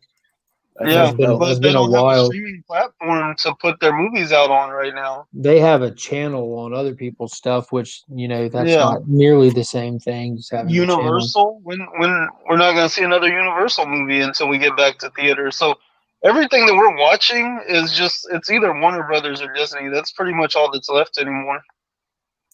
So, with all that being said, how hype are you for Black Widow since it's now been pushed back again? Didn't they announce they're going to stream it? Are they going to stream it? I thought they recently announced that they're going to stream it. So they're going to simultaneous release theaters and Disney Access Plus or whatever. Basically the same thing that Wonder Woman did. Kind of the same thing, but it's not, because Warner Brothers has that awesome deal where they don't charge their subscribers who already pay them money for content extra money for content, which Disney does, which is absolute garbage. Because I waited on Mulan, I watched it, I loved it. Having seen it, I still wouldn't have paid extra for it. I'm waiting on Raya right now, which we're really excited to watch when it comes out, because in our minds, it just isn't out yet. Yeah. But with Black Widow, that being something that I'm more interested in for numerous reasons, I would like to be able to get ahead of spoilers, talk about it on the channel and stuff like that. I feel like I'm probably going to end up paying to watch that one at release, which sucks. And not just because it's not like it's like an astronomical amount of money. It's a great deal for it. But yeah, waiting on the Blu-ray is like an absolute no-go for pretty much any movie I'm interested in. That's a long wait past the time it comes out, and you're gonna, no matter how good you are at dodging spoilers, if you care at all about wanting to see a movie that's not spoiled, I do. I don't want to see a movie like I stopped watching trailers at some point, because I want to Batman enjoy the versus Superman. experience. Yeah, Batman versus Superman, exactly. I've never Just watched a trailer since. there's too much content, and it literally takes away from the experience of a movie. I love Yeah, movies. I Yeah. want yeah, to watch them and get everything they have to offer out of them. I love movies. So waiting for a Blu-ray is absolutely out of the question. What I will yeah. do, Well, and I think Disney could have gained a lot of goodwill if they had just put this out after every. They have drugged Black Widow's name so much at this point. It is insane, mm, Like they completely neglected her as a character for so long. Then they finally offered her a movie. Then COVID got in the way. Like I Yeah. understand that part's not their fault necessarily, but just put it out there to get it out there and get it behind you. Like they keep moving the carrot and the stick. Like just let us have the carrot already and get it behind you because this is not good publicity. You completely squashed this character. It's crazy. I'm So I excited know, for it. It looks like an action-packed thrill ride. There's Hmm. definitely cool stuff in it. yeah, it kind of reminds me of like that Winter Soldier vibe that we Yeah, got from those yeah. trailers. Yeah. I'm definitely still as excited. I'm gonna go see it in theaters, and I was watching comicbook.com on Wednesday because they were talking about it like right after that news had dropped, and some of them were saying, well, I'm not as excited anymore. I was never really that excited for it because obviously, unless this really pushes forward in phase 4, Ugh, what could you give us that ugh. has something that I, does I think something? And I'm like, I'm the polar opposite on that, man. I think the fact that this is in the past and it has nothing to do with pushing phase 4, they might could throw some stupid Easter eggs in there that might hint to something down the road that really who cares? You can use exactly. them or not need them either way. But the fact that we're pretty much getting a standalone story of a Marvel character that's not beholden to this overcomplicated continuity that they've accidentally got themselves into too deep. I think that's what they need. Like we need more standalone one Yeah. shots.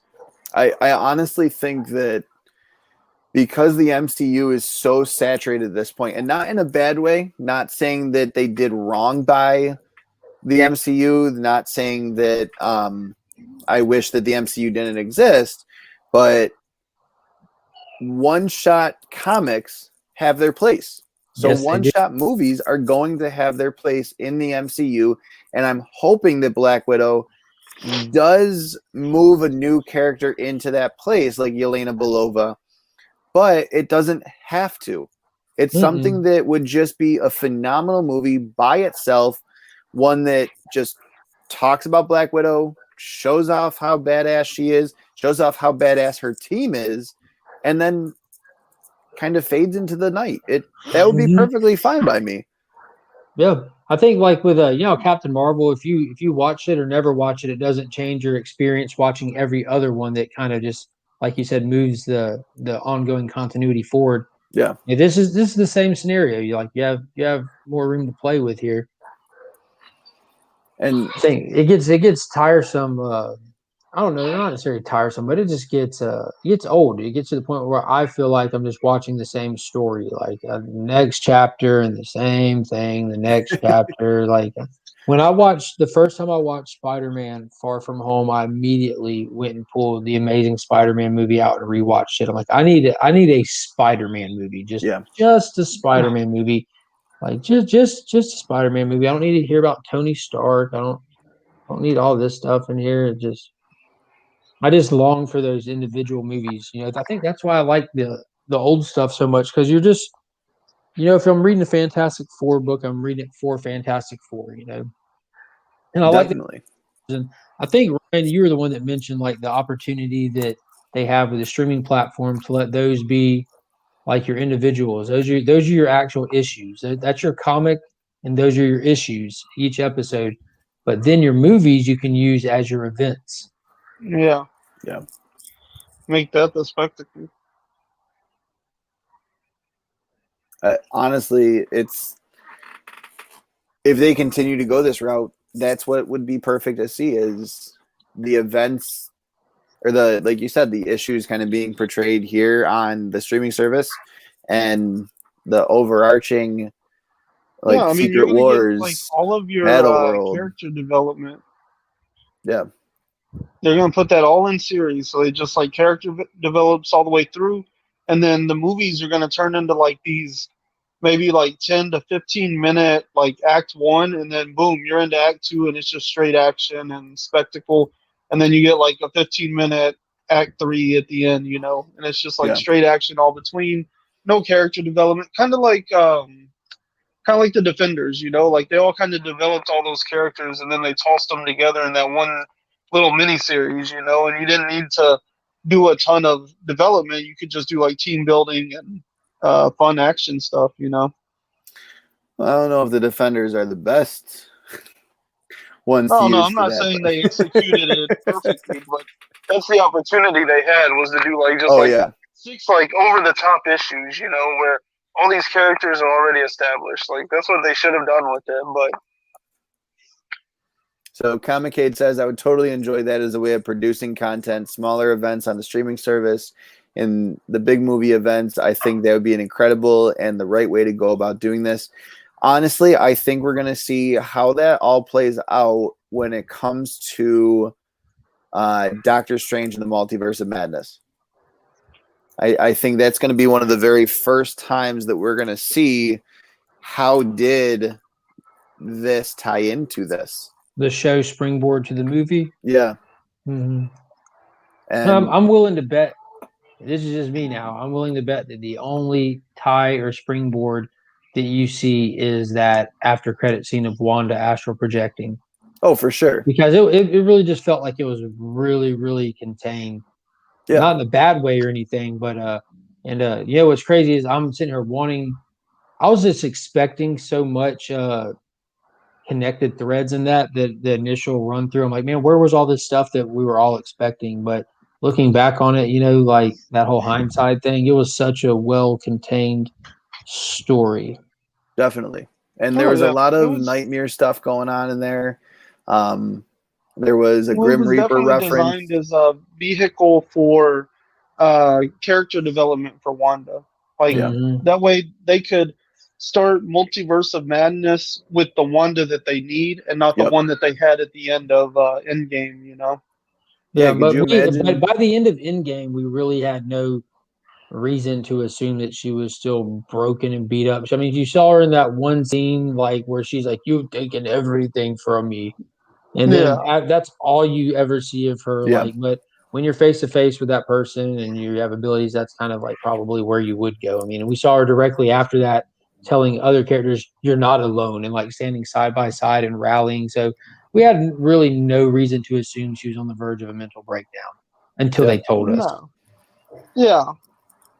But the people that never watched that effect WandaVision happen in other stuff. Yeah. Even that mental breakdown was in a large part kind of faked. And we saw at the beginning of the show. Yeah, we saw at the beginning of the show, she was trying to do it the best way possible. Or no, sorry. At the beginning of the show, it looked like she was literally just losing her mind, trying to bring back Vision any way possible. She was breaking in. And then at the end of the show, you see the true story of everything. And yeah, she was prodded. Yeah. They needed that energy. Definitely. And I mean, it was so cool the way they did it.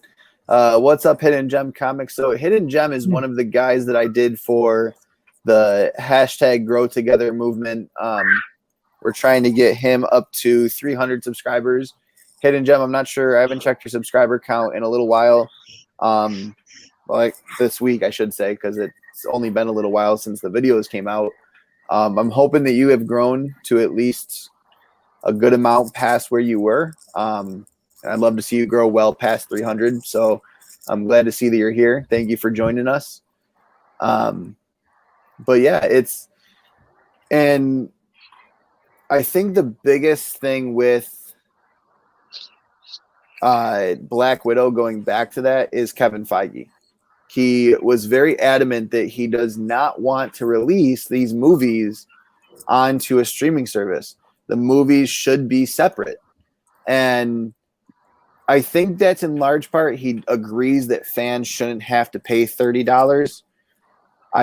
For a family like mine, if I was to go to the movies, I would actually be saving money doing $30 at home. Mm-hmm. And I'm sure, Mark, with your family size, you'd probably say the same thing. I'm not taking little kids to the movies. me and my wife would go. Normally, when we go to the movies, it's me, my wife, and my dad rocking out in an IMAX. So down the road, it gets expensive, but I'm not taking an infant or a 3-year-old to drop $17 on a ticket and ruin someone else's experience. But even just you and your wife, $17, that's more than $30 right there. That's because we choose to go big or go home. Like, we don't have to do IMAX, but it's mandatory with me. Again, I love movies. Yeah. So we have like IMAX here. We have a GTX at another company, which is a grand theater experience. And they have like the Dolby Atmos surround sound and the biggest screen they can come up with and all that. Yep. So if I go to the movies, if I'm paying premium prices to see a movie, I'm going to get premium experience. The best they have to offer. So the one thing that I do love that Marvel pushed, this is the only reason I'm okay with Marvel pushing it back. Now I get to go see it at the drive-in. Oh, nice. You know, we have what's called a big mover. They do double features at a drive-in, and it's probably about 40 minutes up the road. But I've never gone. I don't want to sit in my car for that long.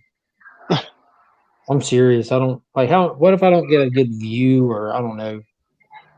Yeah. The sound's not going to be anything compared to the laser enveloped sound system of the IMAX or the Amos. You know, I want my chest rumbling. Like if my ears aren't on the verge of bleeding halfway through the movie, I feel like I got wasted. The only thing, so I don't know about the IMAXs around you guys. So I go to Tinseltown around here. It's by Cinemark. They have two IMAX theaters, but they don't have the lounging chairs. So that's one of the things that I do love about the other one is that's not an automatic disqualifier for you. If to be against lounging, like you can't support that. No, you know, I have to go to the one where I can lounge. So I go to the non-IMAX part of their theater and lounge in the chair. All right, well, I'm going to drop out of here. I'll talk to you later, Ryan. Have a good one, buddy. Thanks for joining us. I'm about to have to cut out here in a second myself. I got to be up at 5. For sure. I get it. Did you ever catch up on that sleep? No. No, I worked on my off day today too, and then just came home, did the kids and the dinner thing, and rushed to do 3 different videos real quick. I was busy week, so I had to do the one that comes out in the morning, and then I had to send one to the comic vet that we do the collab video every Sunday that posts up on his channel. And then I shot the one for Monday because the live show's on Sunday, that's the easiest thing to do, just make a thumbnail and ride. Yeah. And then I try to do a live on Tuesday, so I'm set till Wednesday at this point. That's awesome. Next week, since I have the week off starting tonight, I'm doing a video Monday morning, coffee and comics.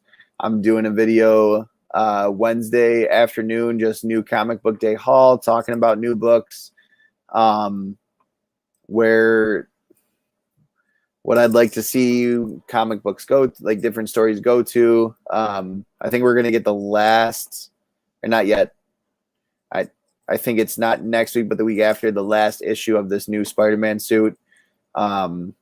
Short-lived.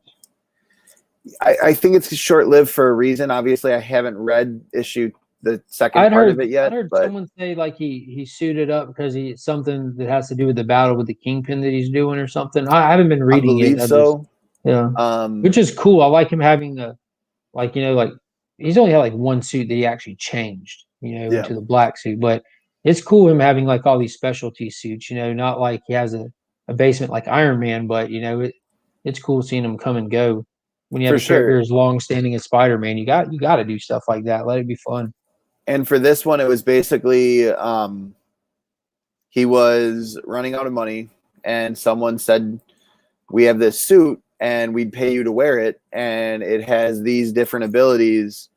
So would you be willing to wear it? It could help you out, and it would help us out because then we can kind of work with the tech and stuff. Yeah, pretty much. And I mean, yes, that's kind of a gimmick in a comic, but at the same time, it's a real life situation that I feel like superheroes would at some point have to face, because it's like, it's not like being a superhero pays money. You can't, you know. Yeah, we learned that, didn't we? Hey, you can't even get a bank loan. Can't even get a loan, man. You're gonna lose the boat. You're gonna lose the house. Delivering food. But you know, Poor it is Falcon. what it is. Yeah. All right. Thank you for lounging with us, Mark. It's been a pleasure. Yeah. Ryan, I know that he left already, but thanks to him too. And if you are just joining us now, or you joined us recently, go back and watch the replay. We had an interview with Animation Comics and Entertainment, and what they're doing is just awesome. The artwork, everything about them is phenomenal. Their merchandise is amazing. Their Kickstarter is live. It's got I think it's like 2 weeks left. And they are almost halfway to their goal. And their goal is pretty much to put out print books. And I kind of related it to that We Live. It's a smaller group of guys who have created that book. I know We Live is going, I can't remember who published it. That's big. That was Aftershock, so that wasn't Okay. That wasn't really that small of a publisher. I mean, it's a smaller publisher, but they put out a lot of books. And Naki, who did the illustration and co-wrote it with his brother, he's worked for like 2000 AD, Vertigo, DC. He's been a stable artist for a big publisher for more than 12 years. This was just him stepping out to do his own first own creation. And his brother is actually big in the music industry. They're both from Spain. That's awesome. And him and his brother just vibe well, and they came up with this concept together. So they co-wrote it together. It's really cool. So, and you would love it. Like, I remember why you said it didn't necessarily speak to you. It's only 5 issues. Stick till the end. Good news, and I haven't announced this yet, but I did pick up a whole secondary complete run as part of my 600 subscriber giveaway. And when it comes to giveaways and the Comics Lounge, there's just like a natural connection that goes on there. I don't know what's been going on. Hashtag rigged. It's not rigged, but you got some great luck. Might win a set if you do. Just when you find the time, just read through it. It's phenomenal. And the ending, I will never spoil this book, no matter how far out it is. It's just that good. But the ending, the last book is when it actually defines what genre this book is. Like the whole cool thing about it is every issue you think you're starting to get a handle on what you're reading, and it just keeps delivering something different. That's awesome. You find out that this 5 issues was specifically used as something you would never expect, and it is cool. Promise. That's awesome. I might even just pick up the trade. I highly recommend that. Honestly, I think that would be, if my local comic shop doesn't have 1 through 5, I think that's what I would do.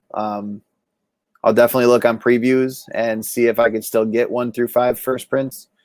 But I mean, you've sold it to me. It's just it's one of those things. I understand, dude. Yeah, there's stuff that's not on my regular radar, which I have a pretty big radar, but like when people suggest stuff, I'm like, dude, I'll happily get to it. Like, but full-time job, kids, and doing content stuff, like it's difficult. But every now and then, like maybe once every 2 weeks, you catch that magical day where you're able to just like catch up on reading a handful of books, and you're just like, wow, this has been nice. I'm actually thinking, so this coming week, I'm thinking about doing what Whack Comics did not too long ago and just sending out massive text to people and just saying, hey, I'm going to read for an hour. And if you want to join us, we're just going to do it live. And I think that it's fun because then we can kind of talk every 10 minutes about what we've read, and just support the creators. I mean, that's the biggest thing that I love about this stuff. Like Scotty Young, a lot of people might not like his artwork, but I don't dislike it. It's just not my taste. Yeah, I want to read what Alien's about. I want to know what they did with it. What's new and improved and I think that second word probably doesn't apply. Dude, Dark Horse did Aliens so right. So right. I've been reading the Dark Horse Alien stuff since I was a kid. Like I get all that stuff in collected volume. I even get the novels, the novelizations. I have a whole set of all the novels that have came out from Dark Horse, and then when they switch publishers and stuff like that. Yeah, I've like that was like the first connected universe stuff we ever had before superheroes was like the Alien and Predator stuff, and even before they actually connected them on screen, Dark Horse connected them in books. So growing up in the early '90s, you knew that there was a shared universe, and you even have RoboCop in that universe as well. It's really I don't know. I was just really drawn to it as a kid, and plus, it was taboo in my house. My dad didn't care, but my mom did, So that just automatically drew me in even more. But yeah, I mean, as always, I'll sit here and just ramble all night. So I'm gonna Sounds go good. ahead and hop off, man. I appreciate you hanging out. Thank you so much for letting me hop on with you. Of course, always. I hope you have a great night, man. You too. So before I head out, I want to talk about my top 10 comics from the week. My video that I went to do all about the comics that I bought this week didn't turn out too hot. It was kind of shaky, and the video just sucked. All you could get really was the sound, so I deleted it. I'm going to do that real quick. I know I've got 4 people watching right now, so thank you for staying with me. And I'm going to run right through it. So first of all, first up on my list, number 10 is this Alien cover. The only reason it's number 10 is because I don't know what it's about yet. I'm definitely looking forward to reading it, but it's not the one I'm most excited about, simply put. And, I enjoy new comics. I enjoy looking into what else is out there, and I honestly wasn't going to pick it up. I was hoping to pick it up. I was expecting that I might decide to, but it was the variant that got me, in all honesty. Next up, number 9 on my list is the first print of Carnage, Black, White, and Blood. And number 8 on my list is the variant print of Black, White, and Blood. Again, two different covers for the same book, so technically not really 8 and 9, but still. Cray, you get that? I'm glad you're still with us, buddy. Or Chica, I don't know. Cray, you might be guy, girl, whatever. They, them, doesn't matter to me. But I'm glad you get it. The next one that I picked up, and one that I've kind of been excited about, is I didn't get a chance to pick up the first print of this. I thought it was in my pull box. I thought that I was going to pick it up. It just never got put in my pull box. It got missed. No big deal. But there was a second print of it. Taskmaster issue number 3, the second print. That is number 7 on my list. I'm very excited to read this. And number 6 is issue number 5 for Taskmaster. And the reason why I did this one above the other one, mainly because issue 3 is a second print, but it's also because I'm not really a huge fan of that cover. There's a Taskmaster cover that I picked up the other week that I just absolutely loved. And I want to say it was for issue number 4. Yes. So this one I picked up a week ago or 2 weeks ago, whenever it came out. That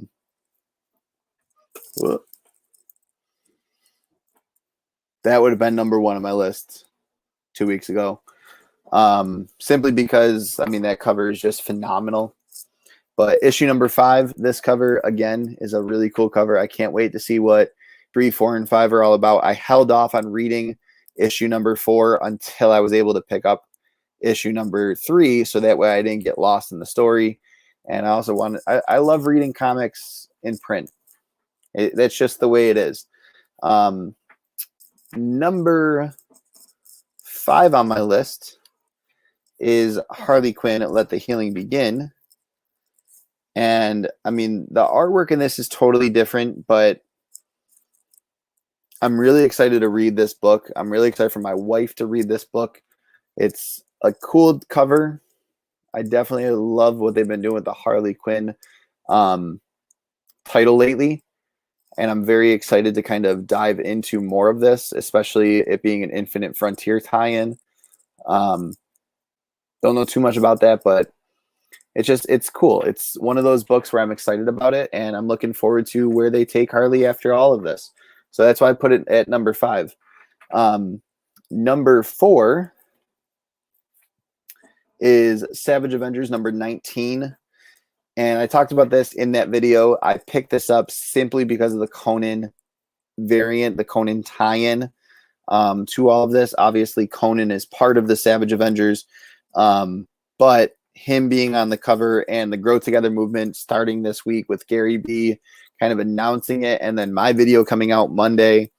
I'm very excited for all of that to kind of take off and just help small YouTubers like myself and Hidden Gem Comics and Comicade and Ryan and Mark and all of us who sit here every Friday night and talk about comics. So I had to do a quick shout out to Gary B and get this book because I thought this is such a cool cover. It's, again, a cover by. I'm not a huge Savage Avengers fan. I did talk about how much I love what they did with Savage Avengers in the title with the Conan sword. I think that's so cool. I don't think that was in, or that's how they did the other one. So this one was like that bluish title. This one has that red and green with the sword through it. The sword is part of it, but I love that. It's such a cool title. I love the King in Black vibe of everything going on this cover. It's amazing. It's why I'm putting it at number 4. Number 3, and I know that this sounds absolutely insane. I get it. I know it. But number 1 is going to shock you. It is not Amazing Spider-Man 62. So number 3, before I get into Amazing Spider-Man 62, which I know that Comicade loves so much, and Comicade, it's awesome that you subbed Hidden Gem Comics, and Hidden Gem Comics, awesome job getting Comicade to that magical number 150. That's such an awesome milestone to hit. I remember when I hit 150 on the Comics Lounge. I remember when I hit 150 on Team Rev, and it's such a cool number to hit because you're like, wow, I've got that many people who are just loving on my channel right now. I know, stop talking about Grow Together and start talking about the comics that you like this week. I get it, but hashtag Grow Together. I'm going to keep saying it. Hashtag shameless plug. Hashtag subscribe. Hashtag what's going to happen to Venom 200. Hashtag go support Rhino's Comics. All of that. All right. If you're still watching with us, thank you so much for watching. I really appreciate it. And it's only fitting that I do number 3, Scream, issue number 1, the King in Black tie-in. I was so psyched when they announced that Scream was going to get another tie-in to a Venom story arc. Such a cool character, such an interesting character, and I'm hyped for it. It's really awesome to have this amazing character in another tie-in. And I mean, this cover's phenomenal. I'm probably going to go back and pick up the other 2 variants that I saw. I'm definitely going to go back and pick up the other Carnage, red, white, and black, or red, white, and blood that I saw, because black, white, and blood. Black, white, and blood that I saw, because honestly, it's such a cool comic. They're just interesting books. Very excited about them. Very excited to read this one and dive into it and see how it all ties in. I can't wait. But number 3 on my list. Number 2 on my list, I told you this would surprise you. I don't think you're going to be able to guess what number 1 is on my list unless you really know me. I don't think there's any hints in the background right now. There's not.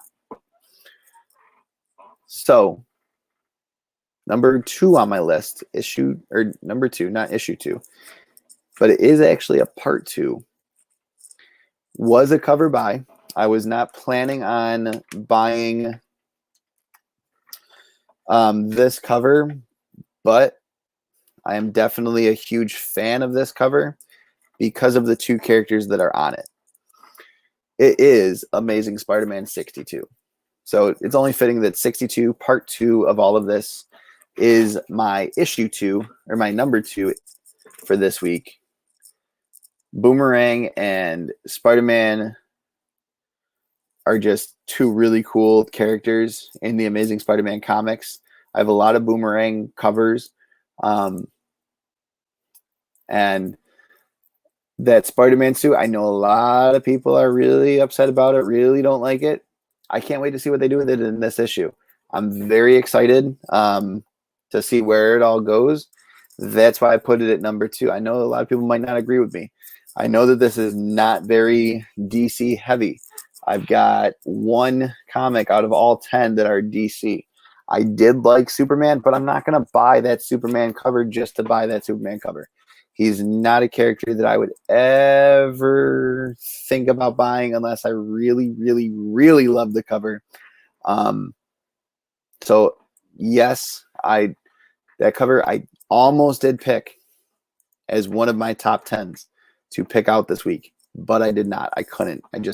There was so much more, and this just beat it out by that much.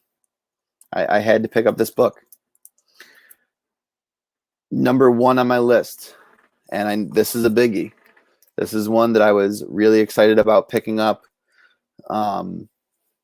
ever since I picked up the King in Black tie-ins for this, and seeing the current team and knowing just how much I absolutely love the characters that are in this, and then seeing the cover, I needed to know what this book was about. So with all that being said, Lift Off. No, just kidding. That's at the top. Lift Off in 4, 3, 2, 1. Not Legion. Guardians of the Galaxy, issue 12. This cover is the reason I picked this up. It's the reason it's at the top of my list right now. And that's why. Honestly, the bottom of that issue is the reason why.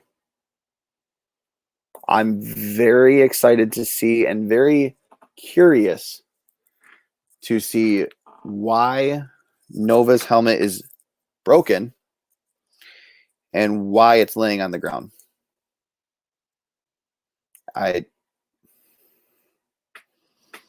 And The Time of Mercy is Past is the title of this. I'm just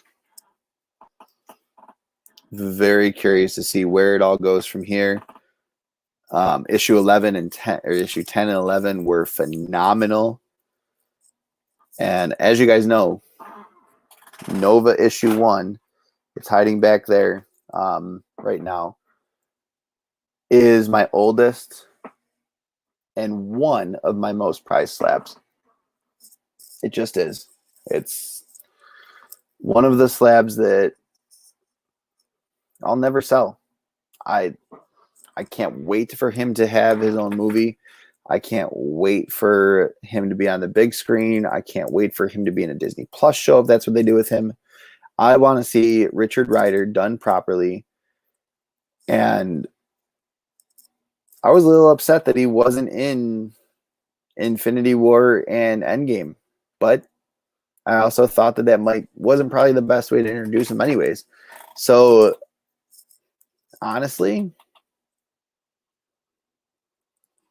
I really think that Marvel's doing something major with him, and I cannot wait to see what they do with him.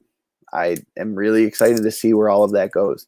So with all of that being said, to all of my fans, friends, family who are watching, I do consider a lot of you guys my comic book family. We're at that 2-hour mark. It is midnight in my time zone, and I am signing off. I hope that you enjoyed my top 10s for the week. Again, if you want to join us on any live stream this week, I would love to have you join us. Again, Monday, 10 a.m. Eastern, Coffee and Comics.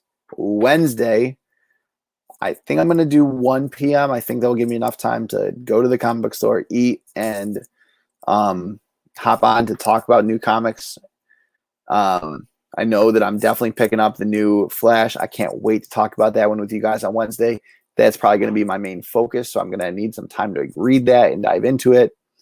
And then Friday, I think I'm going to do a comic book reading session. So if you're available, I'd love to have you come join us. If you just want to get on, read some comics, talk some comics, that's what that's going to be. And then again, every Friday night, 10 p.m., this is where we'll be. We'll be talking comics for an hour or two. And I can't wait to have you guys watch more. So thank you so much for supporting our channel. Thank you so much for supporting the panel that we had. It's been an absolute pleasure. Real quick, some shout outs. Hidden Gem Comics. Nova is going to be sick. I'm going to go grab that book so you can see it real quick because I am so excited about it.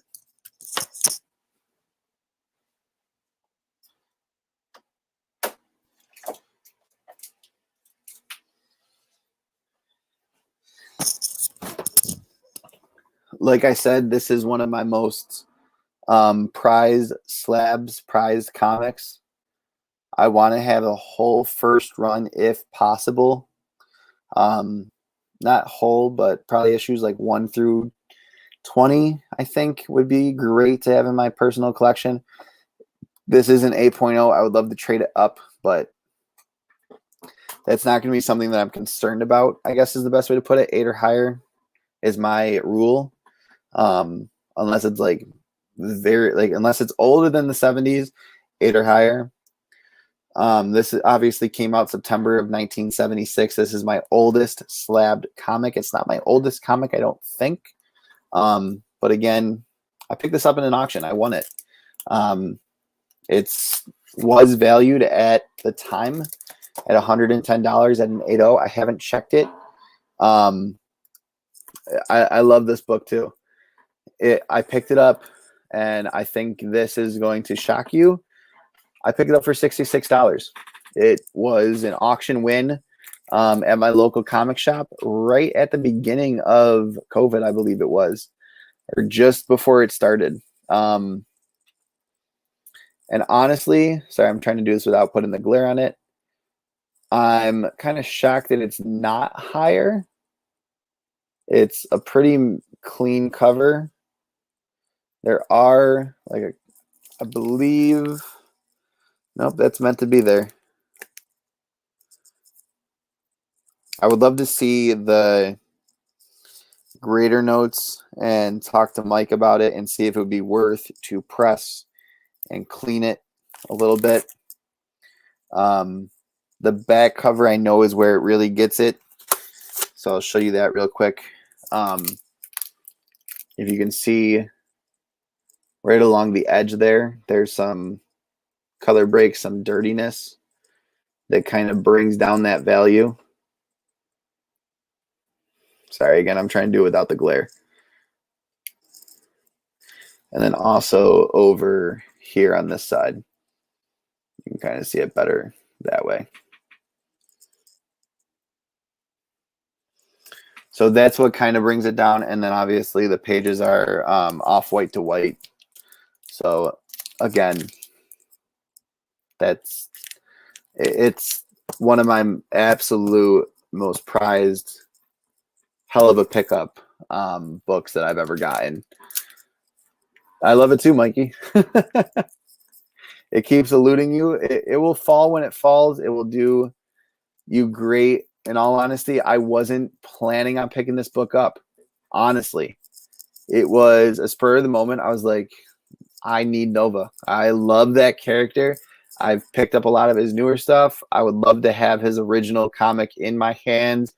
And now I can say I do. And the fact that I was able to get it for nearly half the price of what it was worth was even better.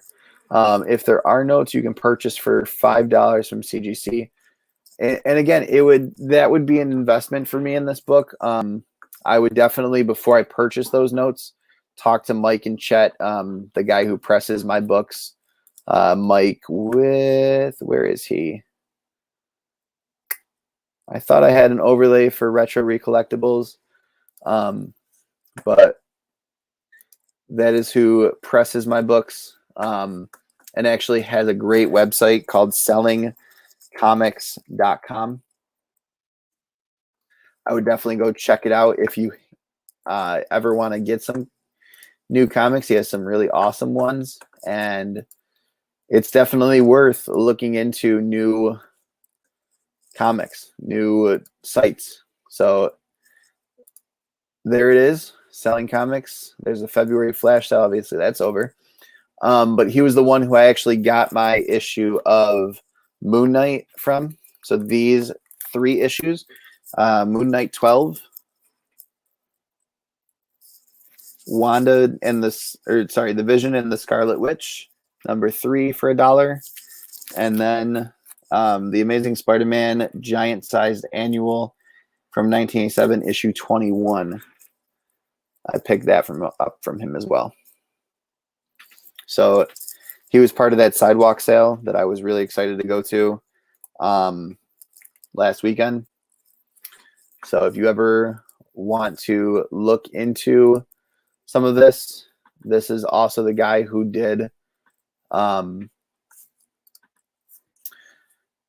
my cleaning and pressing on my Omega Red that was a 9.2 and came out a 9.8. We were guessing it was a 9.0 to 9.2, and it came out a 9.8 after he cleaned and pressed it. So definitely worth looking into. Again, Retro Recollectibles, great guy, and just a phenomenal eye for comics. He is the one who's part of my cleaning comics video that I did. But anyways, thank you for lounging with us. I appreciate every minute that you guys have spent with us tonight. Thank you so much. Have a great night.